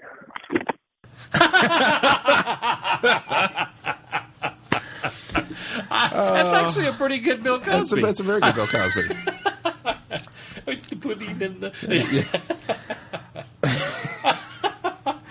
Phil, I have more beer. he's stumbling his way through the time vortex. As a spoof, I would agree with you. As a farce, I think it would be hysterical. Yes. As an official, this is what we've got for you. No. It's as good an idea as New Coke. It ranks right. There's only one person at the table that gets this joke. Oh, he's here tonight. I am here tonight. I remember New Coke. You remember New Coke? Oh, Keith would have sat here and gone, I remember it. He I does was not. 3, but I remember it. You know what I missed? What do you miss? Crystal Pepsi. Oh, Crystal Pepsi was awesome. That was the best stuff it ever. Was. Why'd they I'm get not rid even of a it? It was Pepsi like fan. fruit Pepsi. It was awesome. It was And it was clear. Yeah. And it tasted like Pepsi. Well, it didn't taste exactly like Well, Pepsi. no, it tasted like fruit Pepsi. It tasted like fruity Pepsi, but it was good. It was really good. It was very close to Pepsi. Anybody remembers Crystal Light? Give us a holler. Crystal Light. Crystal Pepsi. Give us a holler. But, yeah. They always take the good stuff away. I know. One other, not necessarily feedback, but I was very touched by this, is we got a tweet to our @Travel Vortex account from Hulakian22140, who said, listening to @Travel... Oh, wait, where'd it go? There it goes. Oh, she sent us another one. Oh, that's why that's different. Listening to @Travel Vortex's first podcast. Wish I had found it earlier. Can't wait to listen to the rest of them. And thank you so much. Absolutely. It's always nice to have a new listener, and us. glad you discovered us. And please hang in there because we get better. Yeah. Because if you've started at episode 1, then we do get a lot better, I promise. The second one is back message, listening to Travel Vortex, reading fan fiction, browsing Pinterest, and tweeting. What a great Sunday.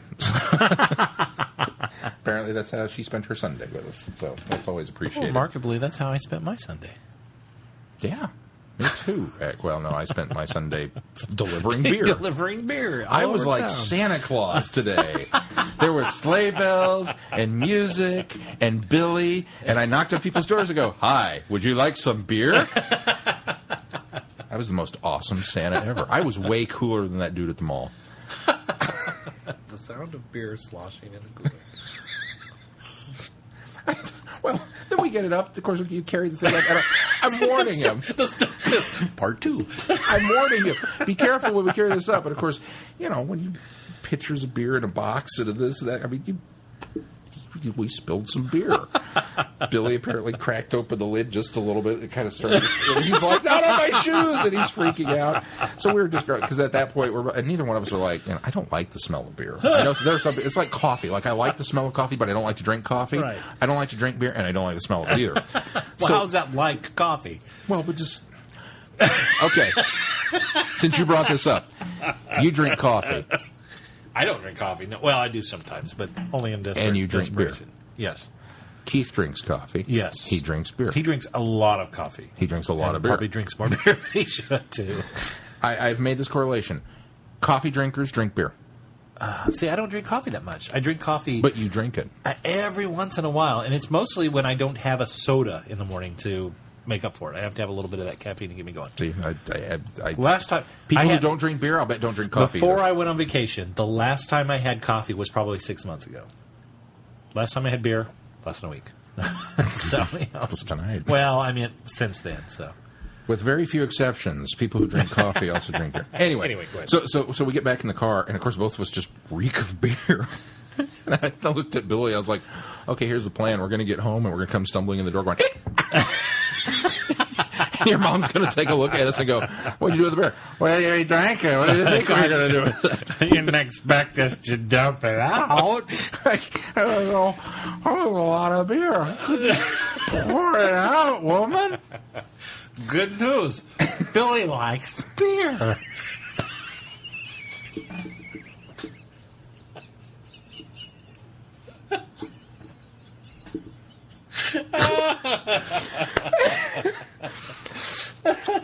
I'm pretty sure that a couple of these comments could get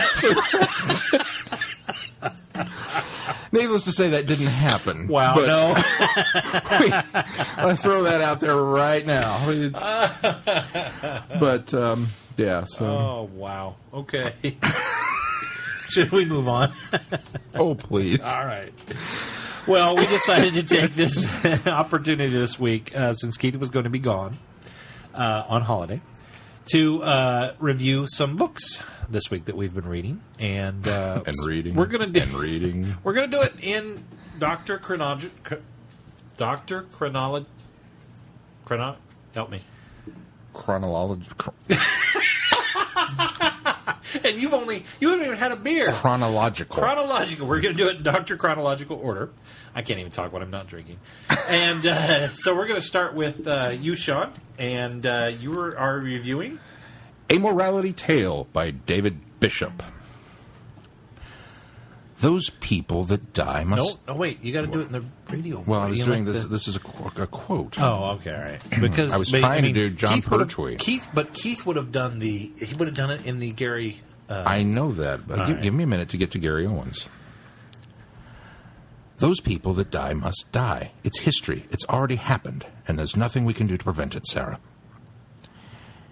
East End gangster Tommy Ramsey emerges from prison in 1952, determined to retake control of his territory on the streets of Shoreditch.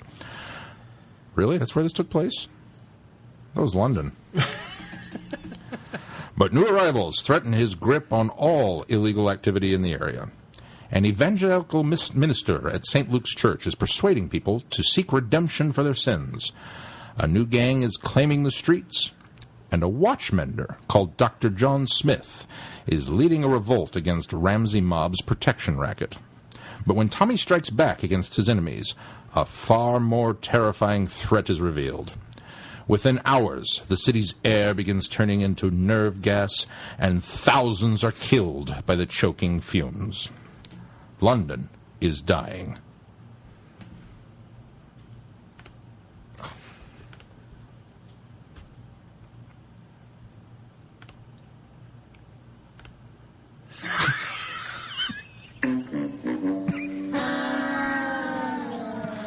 That took far too long to cue that up.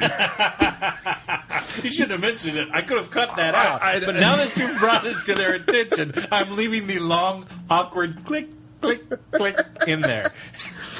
I don't remember what the last thing you had me look up was, but I had it ready to go, and then I got off of that to go look something else up, and then I forgot to come back to it. That's what tabs are for. Even Safari has tabs, and I know you hate Google. No, I use tabs. I just didn't there. Because I had that. I have a certain number of Shaun, tabs. I get the impression you didn't like this book. Where to begin?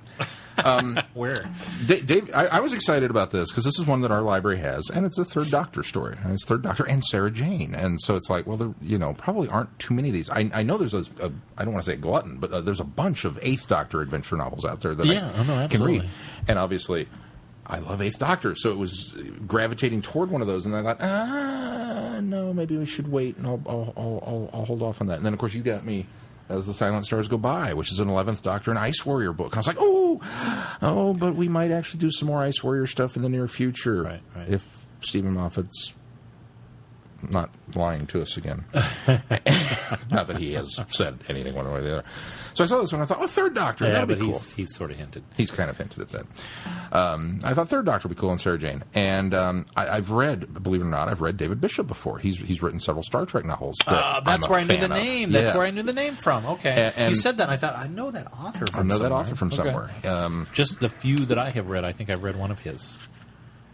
Of course, this was his first BBC novel. Maybe that makes a difference.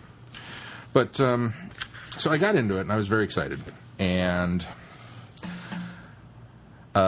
interesting things, the things that I liked. I'll cover that stuff first. Okay. This is apparently based on a true story. There was... The events in this. The events of this... a true story. It's set during the backdrop of real events. Okay. There was, in fact, a killer smog in London in this time, and an undisclosed number of people died from it. And it had to do. It was a combination of things. It was one of those weird perfect storm things that there was a low pressure center that moved in and kind of kept things down and cold, and it was keeping the pollution in the air. And this was after the war, and this is in the lower East End of London, where there's a lot of industrial factory smoke that's been belched out into the atmosphere for a long time. And it was this pressure system was keeping that smog and pollution down. It was also cold, so people were burning more coal to try and keep warm, and that went up and added to it. And just the weird conflux of this stuff basically turned the air poisonous. Wow. And it was to the point where they were ordering evacuations, and the government at the time, it's one of those things that they're pretty much now vilified and being blamed for not releasing the full details on how many perished. The church, the St. Luke's Church that's mentioned here on the jacket cover, apparently is a real church.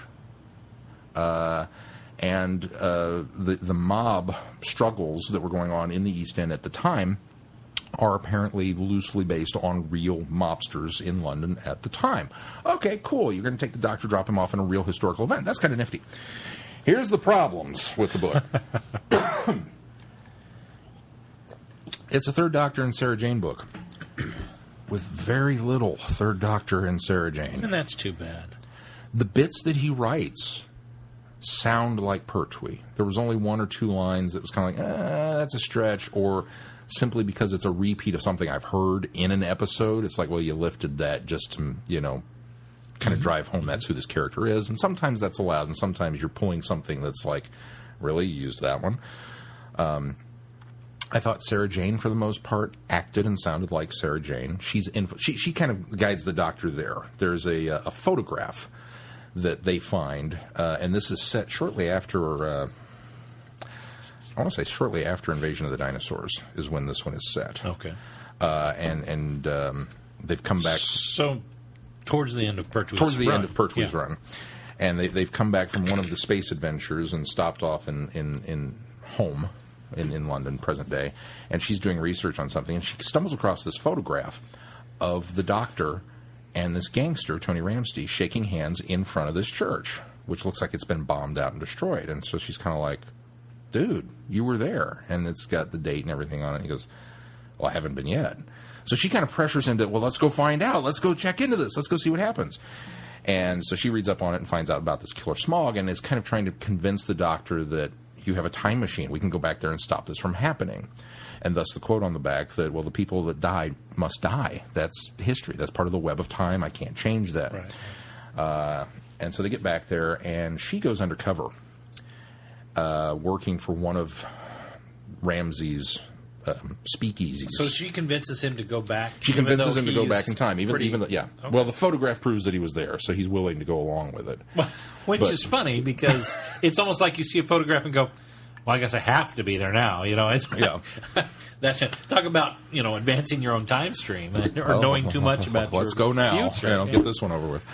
So she talks him into it, and he opens up this watchmaker's shop, and it's full of clocks, and it's very Back to the Future feeling because there's just ticking things everywhere. And she goes undercover working for the Ramsey mob at the speakeasy. And Tommy gets out of jail, and first thing he does is he goes to the speakeasy because the report that he gets from Brick is that the numbers are not where they should be, and they're choosing to blame it on this evangelical minister who's moved into the church and is kind of drumming up the turn away from sin and, come support this. Well, he is fed up with the guy that runs the saloon. He's going to just get rid of him, and Sarah kind of pipes up and says, you're making a mistake. You should keep him on. And, of course, at this point, she's a floozy. He has no idea who this woman is. And she says, well, he's got a duplicate set of books, and he keeps the other one in the safe, and he's lying to you, but you should keep him around. Well, he finds out that her claims are true, and he keeps the guy on because knowing that he's scared of him is more valuable than trying to train somebody else how to do the job. Sure. So she endears himself to him through that and kind of gets to be part of the inner circle from that point on.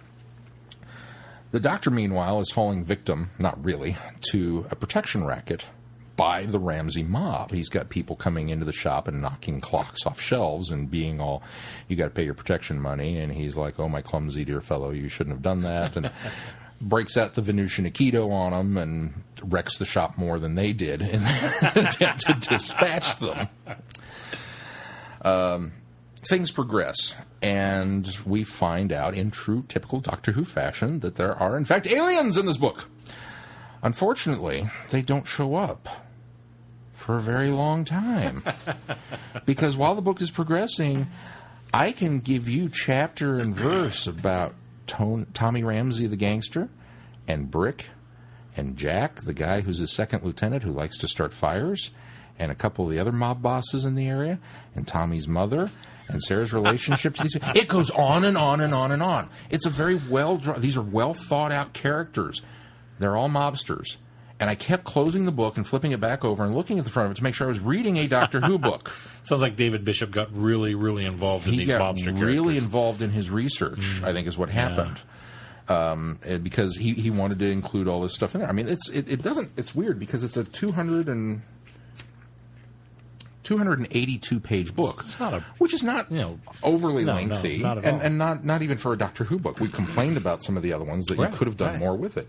Now, this is an older printing, so it's smaller type, but still, 282 pages is plenty of space. Oh, absolutely. To tell an entertaining Doctor Who story. And he's going on and on and on and on and on ad nauseum about these gangsters. So the aliens show up, and it's revealed that they are from a race called the Xenian. I don't know, it's got a couple X's and some other unpronounceable characters in it. And they... it's the ones where when you're reading, you go, that guy. That guy, yeah. Note to science fiction writers, just because it's science fiction doesn't mean that you have to put 4 Q's, a silent H, and a couple of Z's and an X in this. It can still be Bob. It can still be Bob. Or Otto. So... You were making a Cyberman Bond joke there, weren't you? I see what you did. So the aliens have shown up, and their kind of thing is they send out a scouting force, the trinumerative. There's 3 of them, and they kind of intertwine themselves in their thoughts, and they interweave, and there's a very cool play. Later in the book, the evangelical preacher has been talking to God. Or so he thinks. And he's the voice of the Father, the Son, and the Holy Spirit. No, he's talking to these 3 aliens, but he doesn't recognize that for what it is. Clever. And I was like, okay, that was kind of cool. Wish you'd have done more with that instead of... And he kept that as like a really big secret until the reveal. And I was like, So these aliens, they're like locusts. They send out the scouting party, and they start slowly interfering with things and getting things to their liking. And then the strike fleet comes in to obliterate the planet. And they're like locusts. They come in, they devour things, and they move on to the next planet. While they're busy cleaning up and destroying things, they send another scouting party out to another one. Now, here's the interesting wrinkle. They see themselves as religious figures. They're not just going to come in and enslave humanity. They're going to come in and show humanity the true light of how they should be worshiping us. Okay. And it was like, okay, that's kind of interesting. That's a new slant. Didn't really go anywhere with it. Nothing happened on that front. And the Doctor, of course, gets an audience with them, and he's threatening them and saying, you should leave, and this planet is protected, and I'm here to stop you, and blah, blah, blah. And they're kind of like, well, why? And he's like, well, because, people don't have to worship you. Oh, yes, everyone must worship us. No, they don't. And it was a bunch of finger pointing and name calling. It was not much. It was not one of the Doctor's finer moments in the grand scheme of threatening an alien to get off this planet or else. So, one of the side stories that's kind of going on is this evangelical preacher who's trying to rebuild the Lower East End here. He's got a bread factory, the Bread of Life. And he strikes a deal with one of the police chiefs that they will buy their bread exclusively from this Bread of Life factory and pump money back into the community, and he'll provide all the police stations with these cheap, in effect, loaves of bread. Well, then the aliens reveal that they're the ones behind the bread factory. And it's drug induced. It's got these hallucinogenics and things in the drugs. So they've got control of the police. And they're forced to elevate their timetables and start, okay, well, let's go ahead and take care of business. And they're pumping this poison into the atmosphere, which is what's creating this killer smog. It's actually part of the alien plot, and we wrote it off as a weird conflux of, meteorological conditions. It's not. It's an alien plot to destroy London. and eventually the world. So the evacuations that are taking place are being done by brainwashed cops, and they're loading people into trucks, and they're driving them to the bread factory where they're being summarily killed. Oh. Now, it's confusing because the first thought is that they're just executing these people, just unmercifully, just they gassed them in a chamber and that was it. Okay. But then later they make comments that the Exinians, or whatever they're called, are actually performing experiments on them to see what kind of...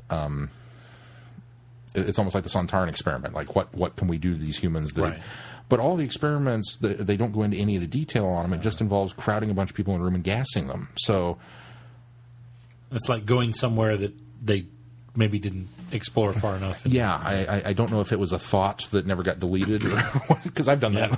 Oh, sure. Hey, I'm going to do this, and then I change my mind and don't do it. But you don't go back and edit it out. You don't back. Yeah, I didn't change it. So Sarah and Tommy have kind of become friends, and not necessarily like he sees in her somebody that he could love. She sees in him somebody that he could love if he changed. You know?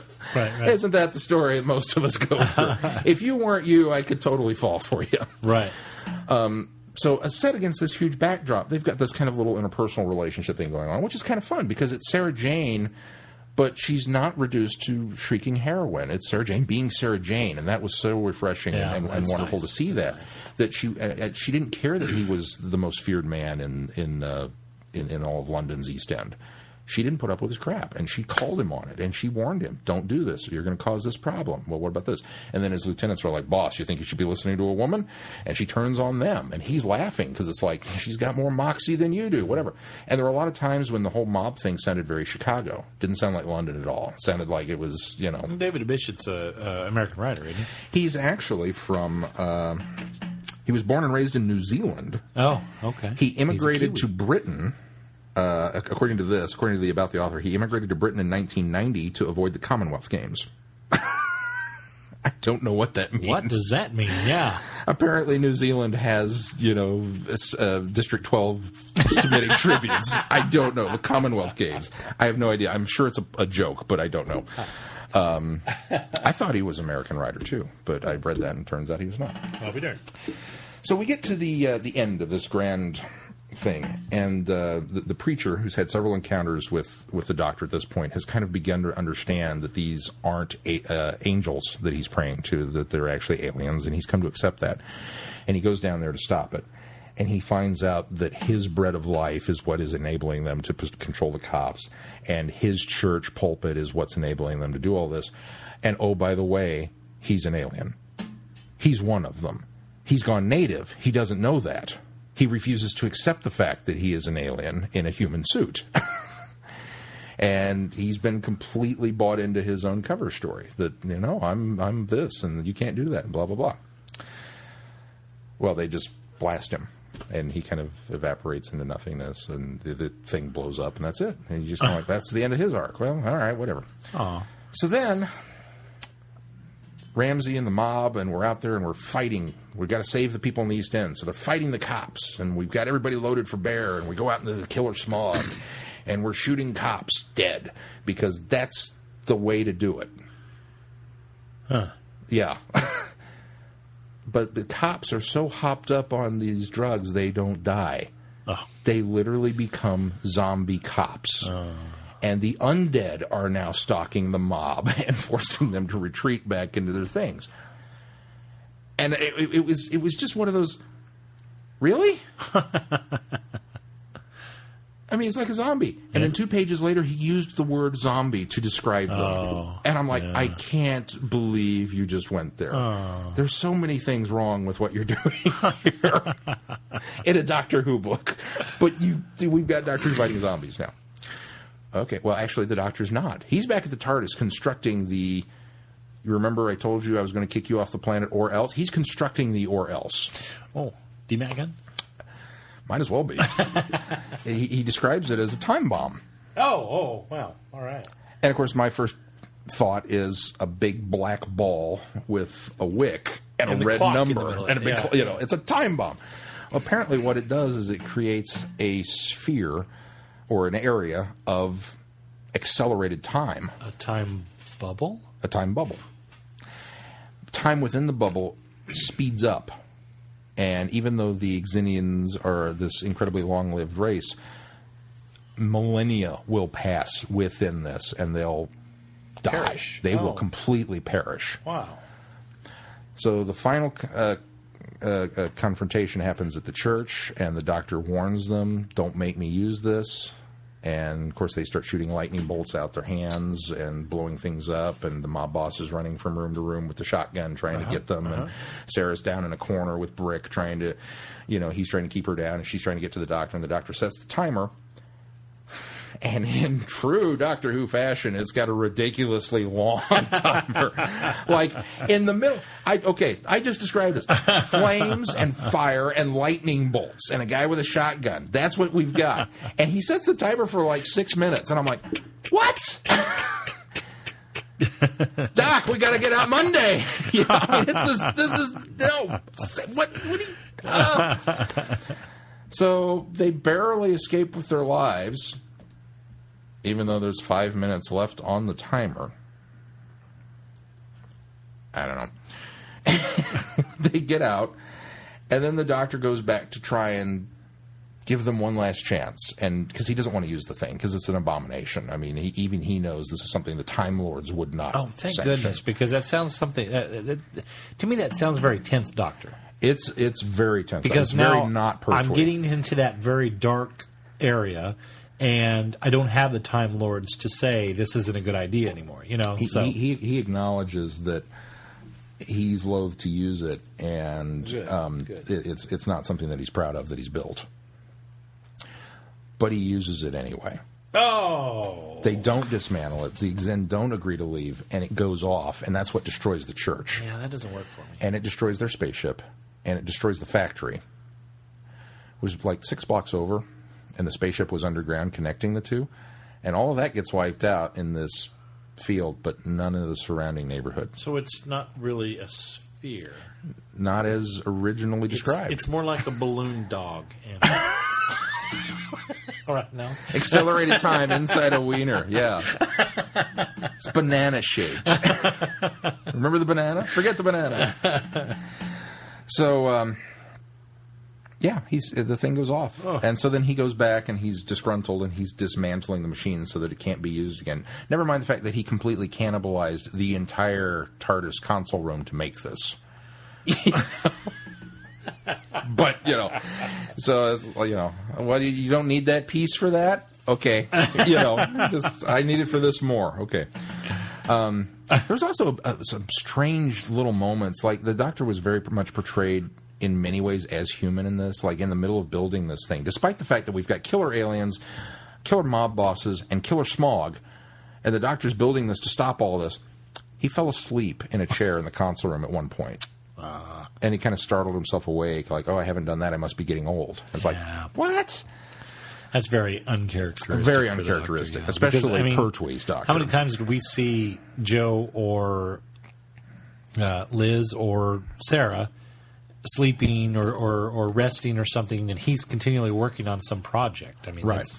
that happened at least once with each of those companions that I can vaguely remember. So. And I'm trying to think, I don't remember seeing moments where the Doctor slept, unless A, he was knocked unconscious Right. by whatever's going on. Right. B, regeneration.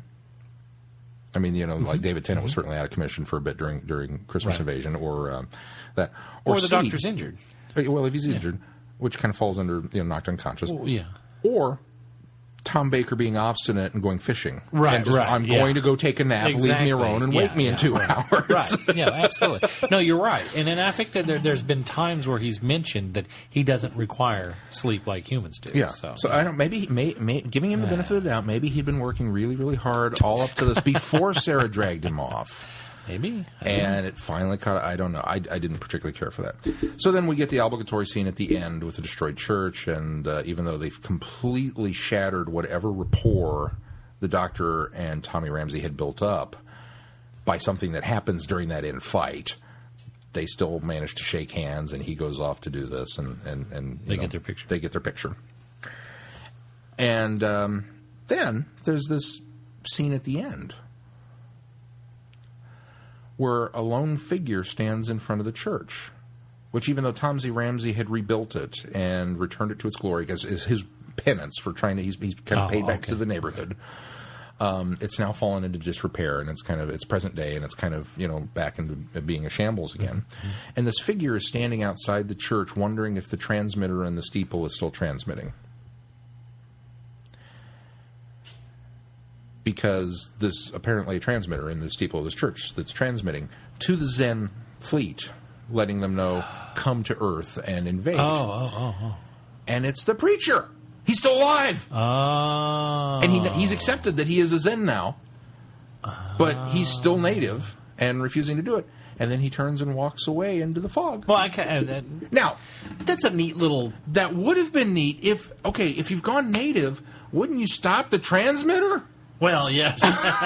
Good point.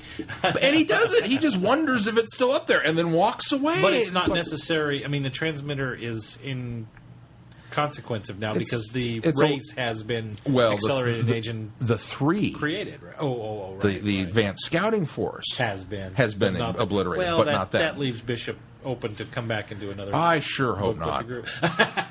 Wow. Now, I struggled mightily through this book.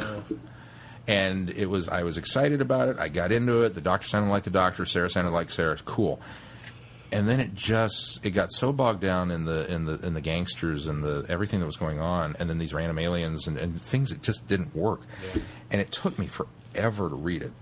Maybe it's a better book than I'm giving it credit for because it took me so long. And I've used this before, slogging through things. I slogged through this book. If you had to slog through it, it wasn't written well. And there were moments that I thoroughly enjoyed. I really liked Brick. He was a great character. I really enjoyed Tommy and his mom and the relationship they had. I just didn't need 282 pages of it. Yeah. So I can't give it a glowing review. I'd go so far as to say stay away from that one, which it's kind of like early Big Finish at this point. I hope there are better books out there because I've been burned a couple times now on the Doctor Who front. Right. And I can't recommend this one. Well, that's too bad. I was very pleased to finally get done with it and put it aside so that I could read the other book I got from the library, which is Dirk Gently's Holistic Detective Agency by Douglas Adams. Yeah. And I'm up to page 90, and Dirk Gently has finally shown up. Yes. I told you it wouldn't be long. But all right. That's that. Then that's too bad because I started, and I think I got about 4.5 chapters, maybe 5 chapters into it, and now maybe I just won't because I wasn't getting into it either, and I got so busy. If you I'll maybe put that don't express an interest in what's happened up to this point, I don't. Put it down. Maybe I'll put it in the back burner. Maybe I'll revisit it someday. No. I'll forget that you didn't like it. No. Let me remind you that I didn't like it.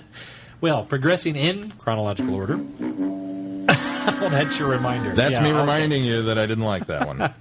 Progressing in chronological order of Doctors, I read another 8th Doctor story, which this is my second book review, and both books have been 8th Doctors. But I'm just rediscovering the 8th Doctor, and I'm so enjoying him in all forms. The movie I've always loved. I'm loving him in Big Finish, and I am absolutely loving him in novel form. It's just, I think, because Paul McGann has completely cemented in my head what the 8th Doctor should be like, both of the authors that I've read now, Steve Lyons, yeah, that's correct, Steve Lyons, and now Terrence Dicks have both done a very good job of encapsulating the Doctor and having that same character, not deviating from how Paul McGann played it in the movie and plays it in Big Finish. So, my do you book think, review, just as a side, sure. do you think that helps or hinders in that when you come out and you do a Star Trek book or a Doctor Who book or something, and you look back at the body of work of this particular actor in that role that you can pick and choose from to kind of piece together what this is, and sometimes you get books that come out early in the run and the character has grown so much by the time you read this book that it's like that doesn't sound right. Yeah. Or in some cases, the only thing the author had to go off of was the show Bible, where it's described that so-and-so is a headstrong woman character, and that's really all they've got. And so they write it that way, and then the first couple of episodes have come out, and you're like, that's not who that is at all. Does it help that all we've got of McGann is the movie, and so that's kind of what people have to work off of to write it that way? Or it's hard to say. Does it hurt them that that's all they have to write off of? It's hard to say for me. Or is McGann just that good that he hasn't altered him and well, left that's just him? it. That's what I wonder. That's where I'm going to, because I haven't heard enough of McGann's later stuff. You know, I haven't heard any of his solo stuff that he did for BBC Four when they branched off the main line and had him do the Eighth Doctor series that he did. I've only heard, most of the early mainline stuff, which would have been shortly after the movie anyway, right. and only seen the movie. So from that perspective, if there's only that much of a body of work that you're working from, then yeah, that fits along those same lines that you're saying. But it's still new enough. Exactly, but maybe later he does expand on the character where I would, if I had all knowledge of all of his work and then went back and started reading some of this, maybe I could compare. So I don't know, but so far, and this is even, I think, a different beast, because I think this book was written, this was released in 1997. So this would have been on the heels of very the close movie. on the heels of the so movie. there was no big finish yet. In fact, if I'm not mistaken, this is the first... This is the first Eighth Doctor media of any sort. It's the first one in the new line. It is the first one in the new BBC line. books that Yes, came out. absolutely. That wasn't a Virgin New Adventure. It was an actual This BBC was after, Doctor Who right, book. right. Okay. This is when BBC relaunched the novel series, and this was the first one that they went to. Okay. And which appropriately features all 8 Doctors up to that point. The cover blurb is: recuperating after the trauma of his recent regeneration, the Doctor fails foul of a final booby trap set by his arch enemy, the Master. When he recovers, the disoriented Doctor looks in a mirror and sees the face of a stranger. He knows only that he is called the Doctor, nothing more. But something deep inside tells him to trust the TARDIS, and his hands move over the console on their own accord. The TARDIS takes him to a strangely familiar junkyard in the late 90s London, where he is flung into a confrontation between local drug dealers and Samantha Jones, a rebellious teenager from Coal Hill High School. But the Doctor soon finds the TARDIS transporting him to various other places in order to recover all his memories, and that involves seeing 7 strangely familiar faces. Ooh. Yeah. So now, is Sam Jones the companion for this? Well, here I'll get to that, because I think what happens is I think Sam Jones becomes a companion in later novels, because I haven't read a lot of the New Adventures, and so I don't know. She isn't by the time we get to the last one that I reviewed, which is Crooked World. It's another pair of companions, but this sort of sets up her to be the new companion for at least his early adventures in the new series. So, and this starts off exactly as it says. The Master has set one final booby trap in the Eye of Harmony in the cloister room. Well, and they're not the same. We just the cloister room is the Eye of Harmony is in the cloister room. Yeah, okay, there you go. Then that's the impression. So the Eye of Harmony, there's been one last booby trap set by the Master, and it renders the Doctor basically with amnesia. And that's what happens. He goes in and he's familiar enough that he just has a... That's the nice thing about this, is that it plays the TARDIS up as an entity in this. Not so much that it's another character, but it's enough of it. Yeah, it's a living, breathing entity that it knows that it can put the Doctor on the right path to recover his memories, and that's what's really neat about this, especially in hindsight now of having seen the Doctor's wife and getting a lot more of the TARDIS's personality. Which I don't think the classics. He always treated the TARDIS in the classic series as an entity, but you never got that impression that it was more than just a spaceship with maybe a little bit of a heart to it. You know what I mean? I think it was the 5 Doctors when he says, well, the TARDIS is more than just a machine, Tegan. I mean, and he's talked about hurting its feelings, and that kind of stuff. We've always gotten those little hints, those little nods. But I think there. this book solidifies this, and this book is written by Terrence Dicks, who has a wealth of knowledge in Doctor Who, and truthfully, Yeah, a little bit. He hasn't done anything not for much, Doctor Who, has he? He hasn't been with the series that much, but no, rightfully so. If you're going to do an Eighth Doctor's novel, that's whose hands you put it in. Yeah. Now, that being said, this novel plays lots of fan service. That's really all this is really just what they call fan wank. There is a lot of that, and if you're new to Doctor Who, this isn't the novel to start with because, as I go along here, you'll understand why. First place that he sets down, of course, is in the TARDIS brings him to, as we said, Foreman's junkyard. He does unfortunately get set down in the middle of a drug deal. It's not real important for our story other than it's sort of a bookend thing because we'll end up here at the end. But he ends up in a drug deal gone wrong. He ends up helping Samantha because she's turned into sort of a snitch for this gang in the 90s. And she's trying to warn them, away from selling at this school. The gang has always sold drugs. They've always sold outside of the school, but they've kind of come into the realm of the school, and she's kind of turned snitch on them so that they don't necessarily get kids involved in it. Right. The Doctor stumbles into this confrontation between the gang and Samantha in Foreman's junkyard, and arrives just kind of at the wrong time. Pulls out the Venusian, Venusian Ikito, just out of instinct, which is very cool because he doesn't know that he can do it. But as they attack, it just happens, and that's really kind of cool. But unfortunately, they drop the bag, scurry off as the police show up, as the Doctor bends down and picks up the bag. And so suddenly he falls into this. They believe that he might be the new pusher in the area that they've been hearing about. Is detained for a short time, but when are you going to learn not to stand over the dead body? Exactly. But in turn escapes, gets in the TARDIS, and the TARDIS takes him back to his first encounter with the First Doctor. Takes him back to the year, the Paleolithic jungle, which is the one that we visit in the first series.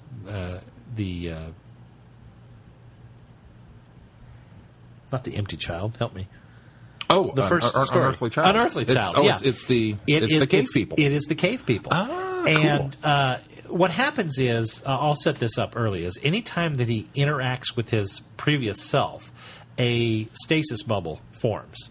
And so everything around them freezes. So he's able to communicate and talk to this incarnation of particular incarnation of the Doctor that he visits each time without anybody else really seeing what's happening or knowing or being aware of what's happening. So it gives him the option to drop into existing stories. That's without what's neat about this them. is that everything that happens from here on out is within, for the most part, is within the continuity of Classic Who televised adventures, which is fantastic. So he shows up with the First Doctor at about the time that he's about to brain a certain certain caveman. Remember that controversial scene where Ian's the one that interrupts him? Well, it's actually, this book puts forth that it's the Eighth Doctor that sort of persuades him not to be to be a murderer, essentially. Right. And so in that contact, he really, again, it's fan service. There's not a lot here that drives the plot of the book other than pieces of his memory are coming back as he interacts with his former selves, and because of that psychic ability, that psychic link, the sort of a dumbed down version of the contact, when these stasis bubbles happens, all of these memories start to flood back into him. So at this point, the Eighth Doctor now remembers everything that the First Doctor has done up to this point. So he remembers that he has a granddaughter. He remembers Ian and Barbara at this point. He remembers and certain things even between his first and second incarnation become a little clearer, not necessarily everything between the two. But that's where he encounters First Doctor is at this point in the Paleolithic period. Gets back in the TARDIS and goes on. The TARDIS takes him then to a battlefield in what appears to be ancient Rome. However, when he encounters this Roman legion, he goes and pretends to be I can't remember exactly what he presents him as a battlefield observer for the Romans, which is something I think was common for the Romans back in the time. They had people that came from Caesar and they essentially say, they would come and observe. They were messengers. They would come find out what was going on. They might even direct the battle one way or deliver messages from Caesar saying, this is where we want to take this or something. So he pretends to be that certain person. And from the centurion, he finds out that they've been having these like battles that just continue to go on and on and on, and they don't know, what they're really supposed to be doing next. But they seem to be winning, but then they have this kind of reversal where they're not, and then they are. But there's also this mysterious mist to the outside of the battlefield. Yes. So the doctor so the doctor then starts to sort of put things together and remember or realize that this mist might be the linking connection as to why this is happening to this particular group of centurions. So at some point he travels through, gets to the base in War Games where these, the TARDISes were taking them back and forth from the one zone to the other. He gets in there. He ends up encountering the Second Doctor in his incarnation of the Second Doctor during the encounter where he was pretending to be working for the War Chief. And the others were turning on him. So he ends up encountering him there, gaining his memories there. Again, no reason for connection between these other than the fact that we're getting to relive these moments in Classic Who, which I'm perfectly fine with at this point. Yeah. So after he... And thank goodness that you'd seen these episodes. That was the neat thing, is it was almost serendipity. I mean, I had seen Unearthly Child, but it had been so long ago, but we've reviewed that since we've started doing our podcast. Right. War Games was just weeks before I started reading this book, so that was wonderful. All right, so we get in the TARDIS. It gets back down to Earth, or back down to supposed Earth. Gets back down, leaves, gets in the TARDIS. TARDIS takes him to his next encounter, which we don't get the Eighth Doctor right away. We skirt off to another story of a certain villain who has just escaped from the Third Doctor and Joe Grant in a hovercraft. And we find out that the Master has encountered a person on a road, has hypnotized him, taken his vehicle back to, which this is unfortunately something we haven't reviewed yet, but back to, I can't remember the town's name, but it's the town in the Demons, where he was pretending to be a preacher. The mucky yeah, exactly. And so he goes there, and the Third Doctor is getting reports at Unit HQ of this man that has absconded with a vehicle and is headed to this location. So the Third Doctor goes there to meet him. And that is the Demons. Is it the next story after Seagulls? The Demons is actually a story before that, because what has happened is that's when he gets caught, is in the Demons, and that's why he's serving in that prison in the Sea Devils. You remember the castle that they've got him caught in? Well, when he escapes, he goes back there. The reason he goes back there, guess what the altar was in the church in the Demons? TARDIS. It was his TARDIS. Oh, so cool. He goes back there to escape.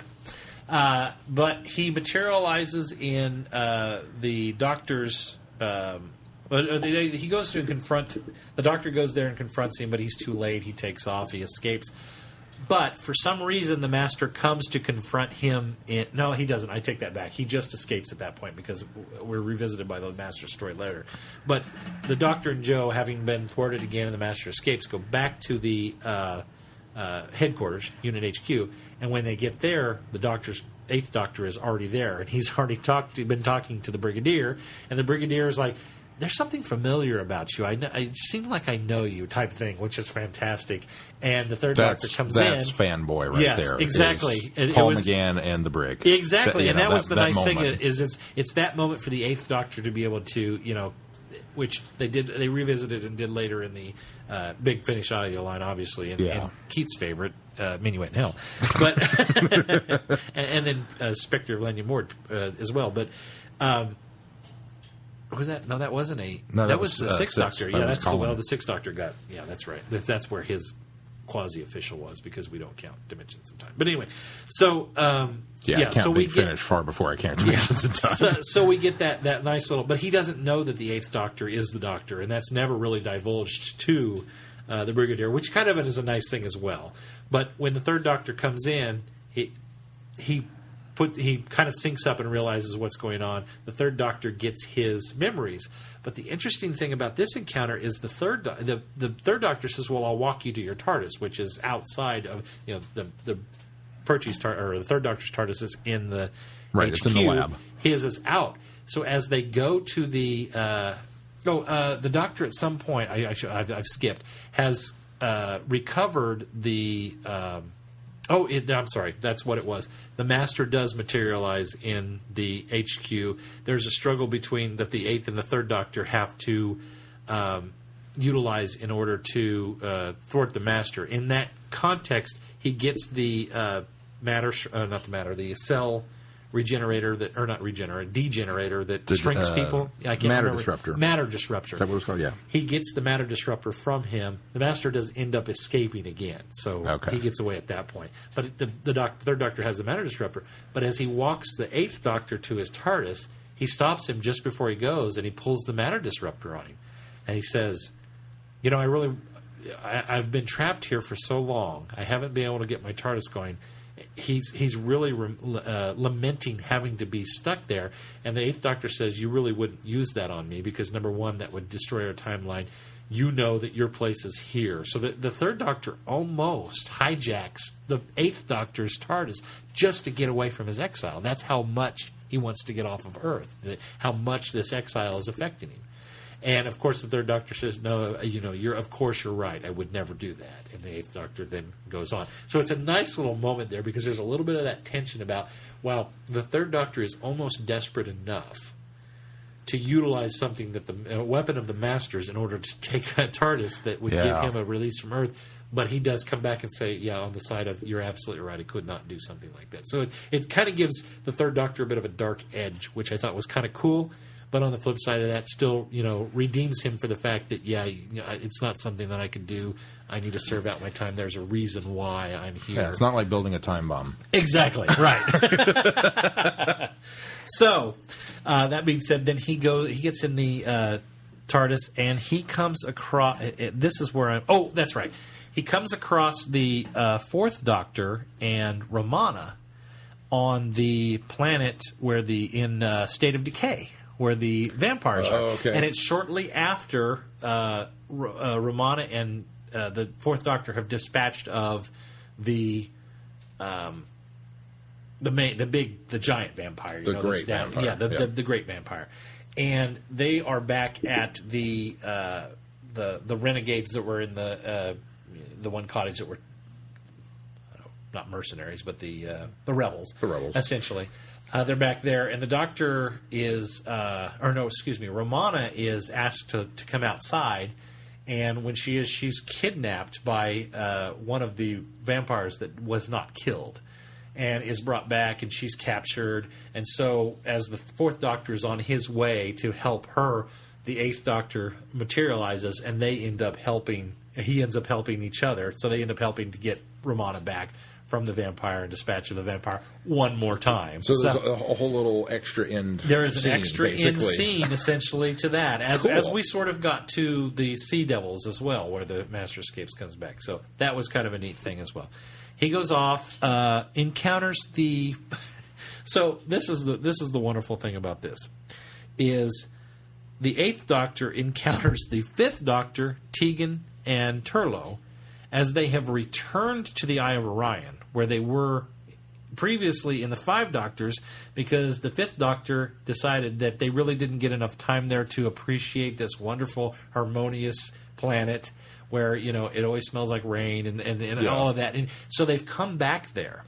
Well, what has happened is now throughout the course of this, which I should have been saying, is the Lord President and the Celestial Intervention Agency have been monitoring the Eighth Doctor's time stream and realizing that there's a discrepancy in his time stream and that he's actually going back and revisiting incarnations themselves. So they've been keeping a very close eye on him to find out what's going on here.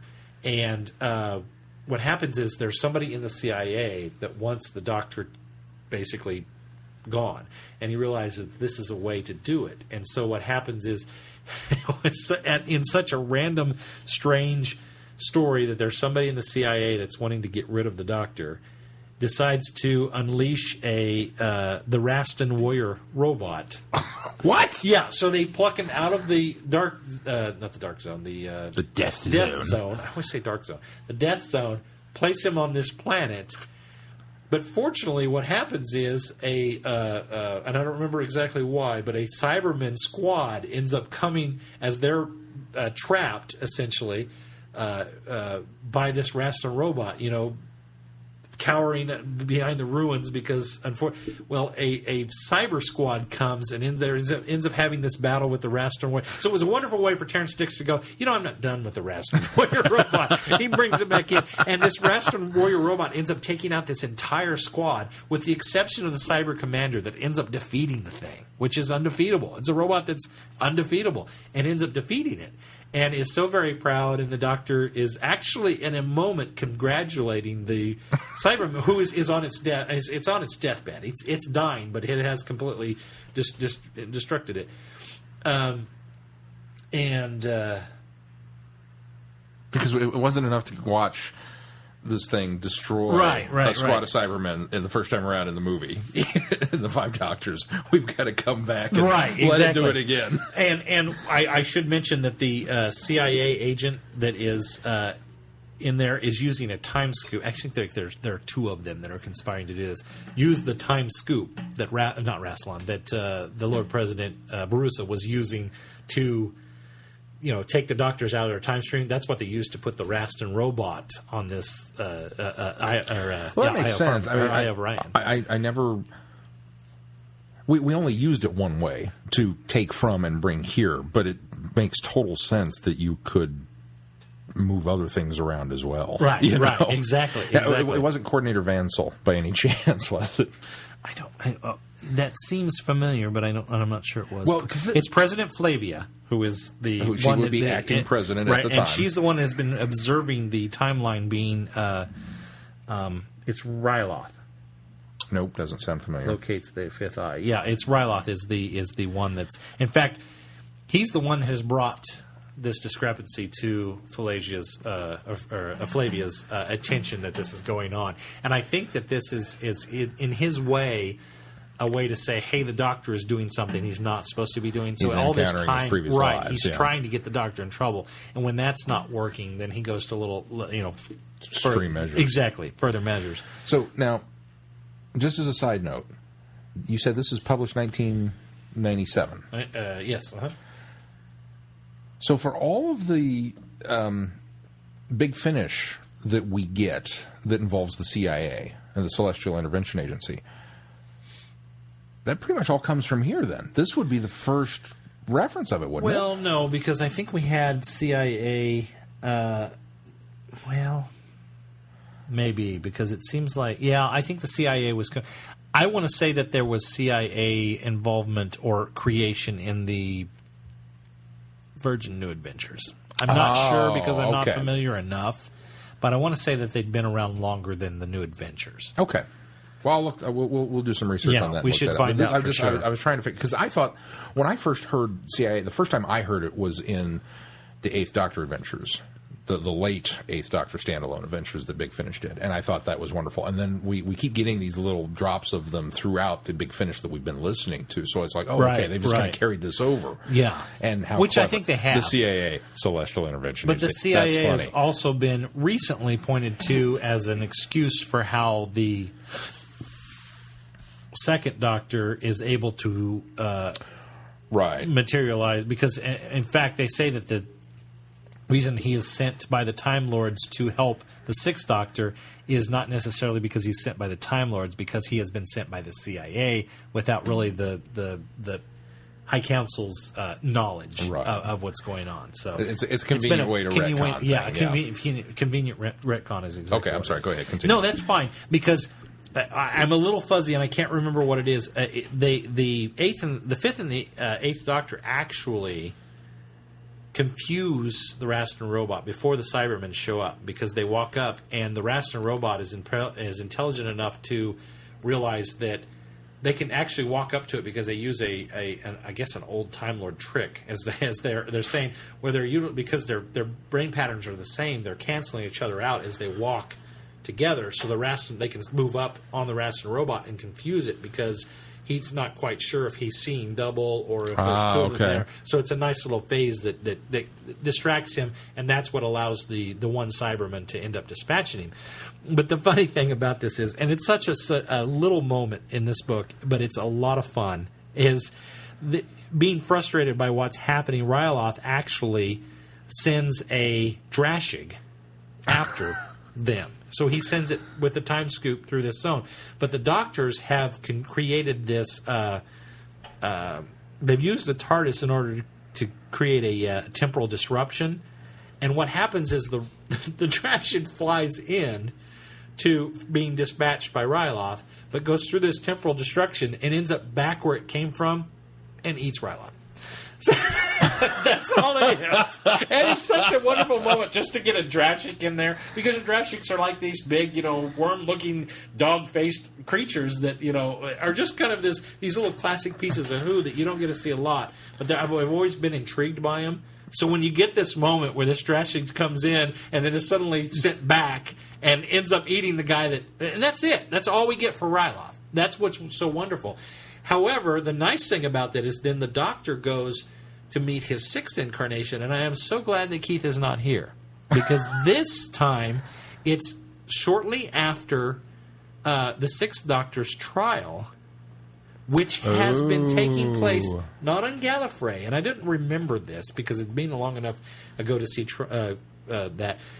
The trial is not taking place on Gallifrey. It's taking place on a satellite station outside of Gallifrey, outside on a space station outside, which I sort of remembered that after this would jog my memory. But it happens shortly after he's about to be executed. And as they take him out, they've found him guilty. They take him out in the hallway, and they're getting ready to as they're getting ready to execute him, the Eighth Doctor shows up, temporal bubble starts, and he says, there's something wrong here. This isn't the way this was supposed to play out.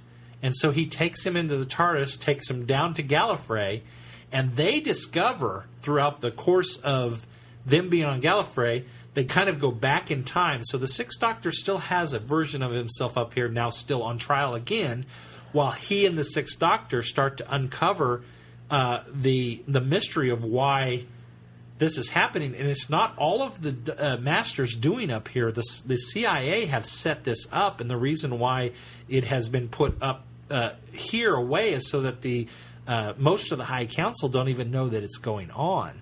So it really kind of explains why this is happening in kind of this pocket area, while they end up finding Falacia, who's not up here. Right, Flavia wasn't up there. Or Flavia, not Falacia. Flavia, that's not really good.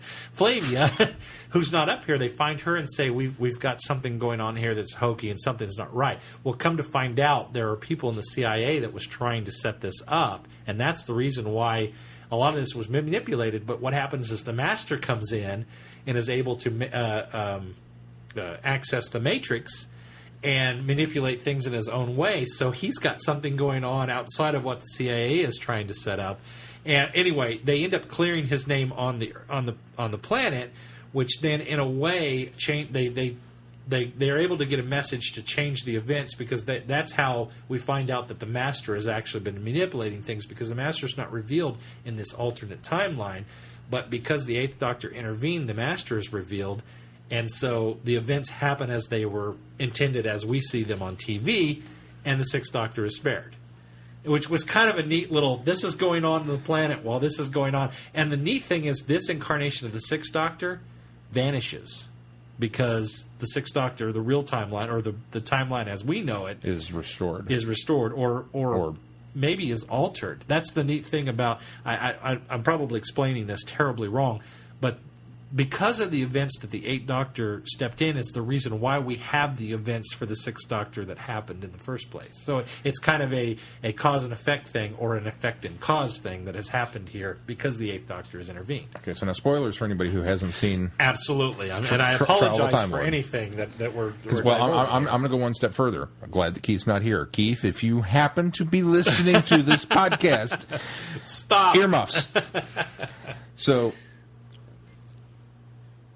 if we were to take this as gospel for Yes. the events of Trial of a Time Lord, that means that we have the Sixth Doctor being assisted by the Eighth Doctor while on trial by the Valyard, Yeah, Valyard, yes. who is a... Oh, that was the other thing that I'm missing here. Yeah, did they do exactly.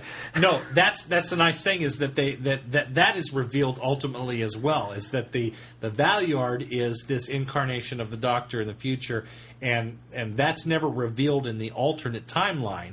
But that ends up becoming revealed based on what is set up in this as well. There are three Doctors happening in it this time. Yes, I got to read this book. I had forgotten about that. I'm glad you said Valyard because that is another thing that is revealed in this. Well, quite honestly, honestly, that's the one thing I remember from Trial of the Time Lord. Right, That's right. the only Well, that's thing kind I of the big remember. thing. That because and the we're- space station we're was never- about it. And then we don't go anywhere from that I beyond. know. So, yeah, I'm hoping someday they'll revisit that and fix Oh, that. Moffat's got plans. But this sort of this was, I think, Terrence Dicks' way of sort of smoothing it over. And in fact, I think the Valyard is revisited in the Big Finish line as well. I believe Yeah. so. So that maybe. might be something that sort of helps and fix things in it. Now, the does this kind of help tie into the why Mel and Perry are... It does not. It does not. No, Okay. it doesn't. Unfortunately, that's not fixed in. But Not I a- think not a that's complete fixed fix. later in Big Finish. I think as well. that's why the... Yeah. Okay, So, go ahead. now, this last encounter, which is with the Seventh Doctor, unfortunately, from what I remember, is nothing that was ever televised. This was something where they finally stepped out of the realm of anything on televised adventure. The Doctor is simply on Metabellius 3 and is being... Planet of the Giant Spiders. Yes. And the is blue being, crystals. Yes, and is being essentially he's been trapped by one of the giant spiders, and the Eighth Doctor simply gets him out of that entrapment and helps him escape.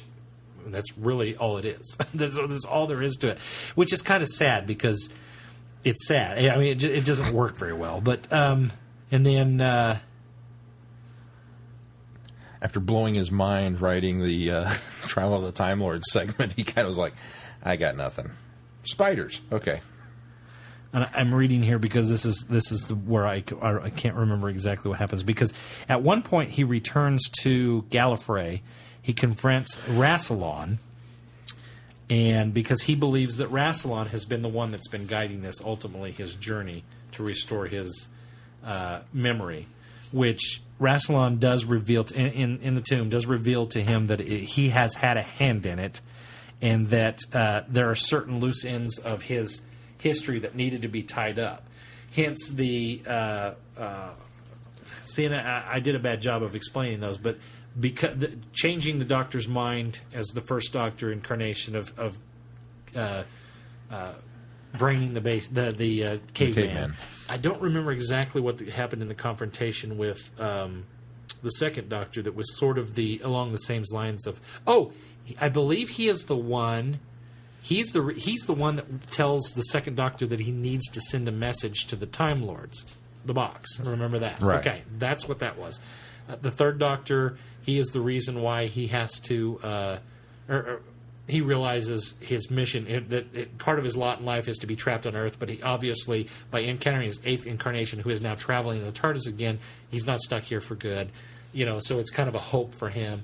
And the fifth Doctor was just ultimately a way to keep him from being dispatched by the Rassilon.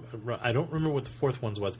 Obviously, the sixth one was to fix the trial, the issues in the trial. So Rassilon, sort of as this god being, has been guiding the TARDIS essentially to these locations so that he could fix these little loose ends throughout his life that I think that maybe Terrence Dicks felt needed some tidying in the classic series, which I thought was also clever as well. Very much so. Ends up back at Foreman's junkyard, saves Sam, who was ultimately going to re-encounter the gang again, and she ends up in the TARDIS with him taking off. So she becomes a companion. She becomes a companion, I believe, because again, she's leaving with him. If I recall that right, she leaves with him in the TARDIS to go off on adventures with him. So that sets that up.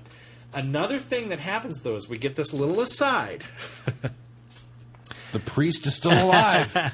The Master, who this is before what has happened in the events. In fact, he might have been on Metabelius 3 at this time.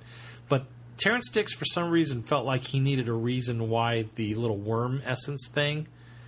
What happens is there's this little confrontation. The Master goes, and this is after he has escaped from the third Doctor. And Joe. Well, no, it wouldn't have been that because there was enough between. Anyway, some incarnation of the third master, or the third master of the Master, is on this planet with this indigenous tribe, and they're going through this like ritual, and they talk about the black worm, and if you swallow the black worm, it allows you to cheat death, and so he goes through this ritual to swallow this basically black essence, and that's the explanation for how when he is basically reduced to ashes, this still reserves his conscious and his essence, and he's able to transfer himself to another body. Just a nice little, I'm going to drop this in there to tell you this is how this happened. Because I'm not done tying things up yet. Exactly. And so that's what it was. And it really, the whole book, it's a lot of fun. There are moments where you're going, okay, this is kind of unusual, this is kind of weird, but you're having so much fun as a fan, reliving and revisiting all of these different things that are televised. I mean, we aren't plucking these out of, our mind and saying this is, from here and making up planets. We're actually taking events throughout the universe that Terrence Dicks just felt like needed to be cleaned up a little bit and doing it all within the confines of this one book. And even though I have completely given away the entire story, I would encourage anybody that's a fan to read it again because you'll glean a lot out of it, and it's so much fun. And I totally praise this book as, for fan content, it's a 10. For story writing and for the style of story it is, it's not written real well, but I don't think Terrence Dicks is a novel writer. I think that he's able to tell a good story. Does that make sense? Yeah. And it is a good story, and it's enjoyable, and it's fun, and there are a lot of fan moments. Because there's times with like the confrontation in the schoolyard, there's times with the Master's escape where it's kind of dry, and it's like, okay, this happened. So he's moving the pieces around in order to get to where he needs to be. Exactly. Yeah. And so it's really kind of it's loose there as far as the story goes. But he puts you in such situations that you have so much fun, and so the payoff is all of these little, bumps in the roller coaster ride, and then getting to the one moment where we realize that Rassilon has actually been putting things together, and it's a blast. Is Rassilon portrayed then as still kind of ambiguous? A little bit, that's the nice thing. He's not quite the good god, right? Exactly, okay. But it's more of the it still treats it in such an ambiguity that almost like the opposite of being maybe the darkness in him, but more of still overlording or overlooking the Time Lords and how they're running things. Does that make sense? Yeah. So maybe still trying to have a heavy hand in what's going on in Time Lord society, and using the Doctor in sort of a puppet way in order to fix certain things. So.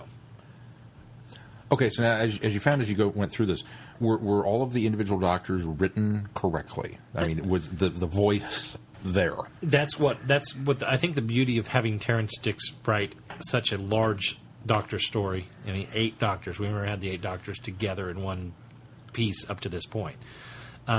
Yes.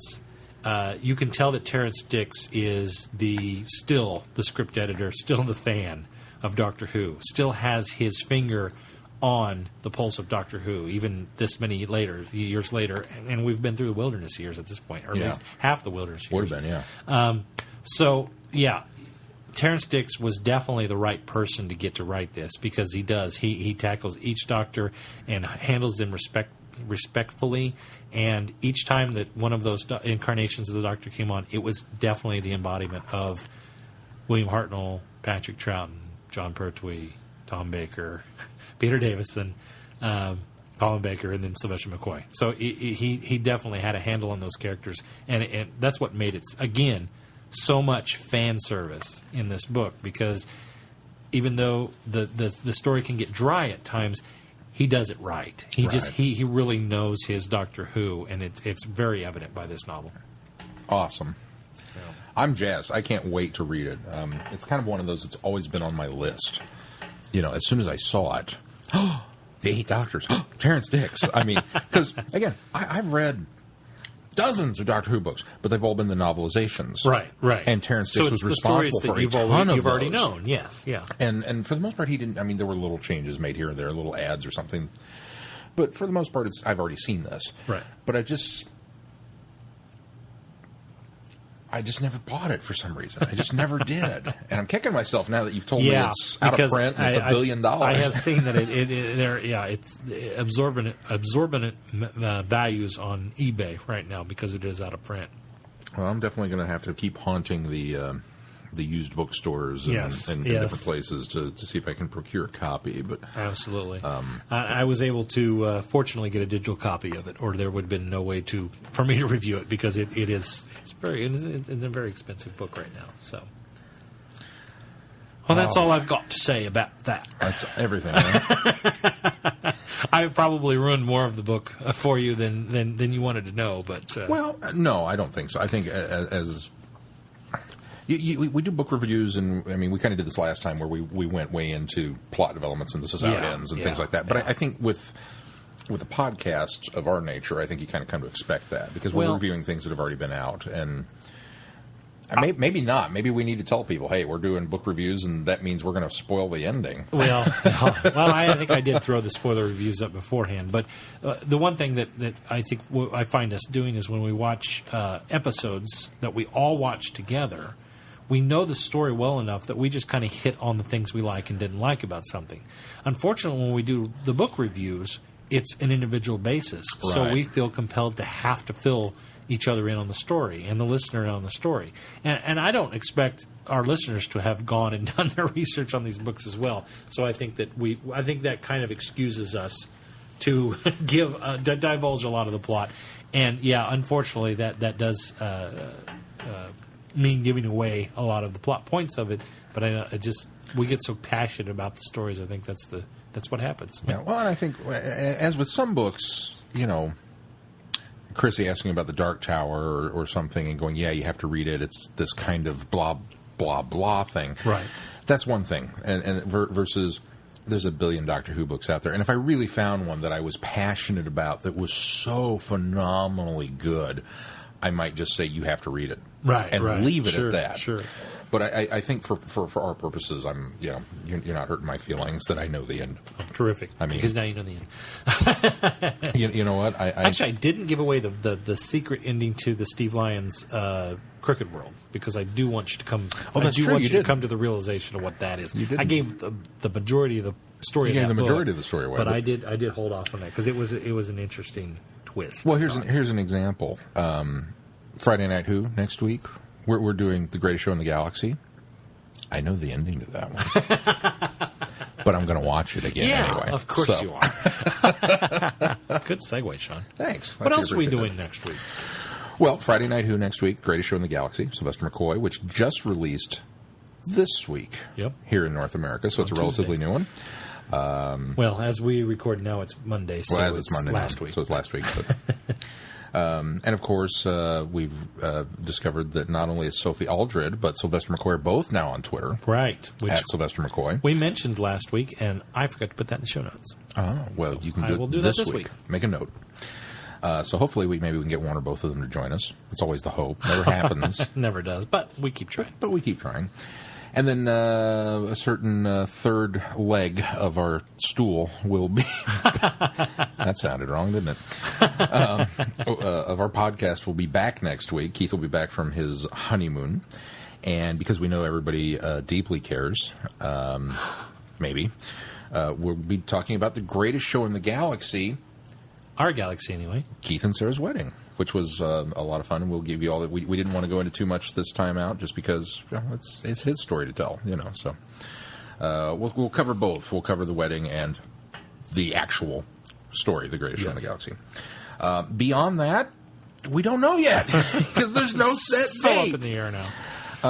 Our schedule really is contingent on a release date. So BBC or BBC America, if you could just get on that and let us know when you're going to start, showing it. I will throw this out there that if we go with the 1st, and as we've discussed previously, if you're kind of new to the podcast, our kind of golden rule is once it's aired, it's fair game to Once talk it's aired about. in the UK, it is So, fair game. if the UK winds up getting this before North America, we will make the executive decision to go ahead and record Review it. podcasts and review those episodes before they're available in North America. Be prepared to. So you may have Wait to a week. you may have to postpone us. You may have to listen to the news and the feedback and then stop. Yeah. Or even the news, because sometimes the feedback is about last week's. Right. You know, That's so. true. That's true. That happens too. But if that happens, I can tell you the plan as of right now is that we will do Day of the Daleks for Friday Night Who on August 31st. And then our next episode will be a Dalek Archive. We'll do Day of the Daleks and the brand new just released Asylum of the Daleks, the first episode of Season 7. If it's not, and it's delayed, well, I'll have to come up with something to fill in that we'll gap, find won't we? something for that week, yeah. I'm going to go ahead and I'm going to do this. I'll say, if it's delayed, we'll do The Visitation Oh, okay. with Peter Davidson. Good. We'll just Okay. bump that part up to the schedule. Sure. You have that one? Maybe I shouldn't do that. Let me look. We could do the demons. The demons. I've had 3 in a row. Oh, wait. Did I buy the Visitation? No, I bought Image of the Findall. We don't own it. Want to do Image of the Findall? Or Visitation? Or no, wait. Not Visitation. The Demons? I don't want to do the Damons because that'd be 3 per tweets in a row. Oh, that's right. According to the schedule as is. I'll just throw it out there. We'll do the Visitation. We'll do the Visitation. We'll figure out a way. We'll figure out a way to make. I think the library might have that one. So if nothing else, we'll get a copy of it. But so we'll do one or the other. Universe A. Universe A. If it's String theory. if it's this future, we'll do Day of the Daleks and Asylum of the Daleks. If it's not, we'll do Universe B, which is the Visitation. And then we'll do a show all about the sonic screwdriver. And that'll be filler. There you go. It'll be our filler episode while we wait for new series Hey, that to come sounds out. like fun, actually, doing a whole episode on the sonic screwdriver. I like that. That's the plan. I like So, it. Let's do it. All right. It's time to talk about the get out of jail free card. Sweet. And it'll either happen before Series 7 starts or after, but it's coming. Right. All right. So Well, for all very of you good. going at home sitting going, how come Shaun hasn't updated the website? I'm waiting for somebody to make a decision. My schedule's ready. Theirs apparently is not. Right. They've got Top Gear or something that they're concerned about. I Copper don't. on a BBC. Yeah, I've got this. So All right. it'll be one of the two. But that's still 2 weeks off. Next week, Greatest Show in the Galaxy, Keith's wedding. Right. So there we go. Anything else? I don't think so. So, in that case, let's wrap this up. Until next week. It seems really weird. It's like Seems really weird. Just dropping off here. All right. Well, until I've got next beer in my fridge for anybody who wants to come over. Come on over. Until next week. I'm Glenn. I'm Shaun. And that's weird too. Yeah. Cheers. Good night, everybody. Oh, no, we can't stop here. You got to talk about this. Oh, yeah. Okay. Well, I thought I'd talk about that, though, when we talk about the Greatest Show in the Galaxy, because it was sort of kind of... Okay, we'll wait. So. All right. Sorry, you'll have to wait one more week. Spoilers, sweetie. Until next week, I'm Glenn. I'm Shaun. Cheers. Good night, everyone. Be seeing ya. ya. That didn't work. No, it's just not the same. All right. I don't know how to end it without him. It's weird, isn't it? It's just a little... There's an empty chair where Tim once sat.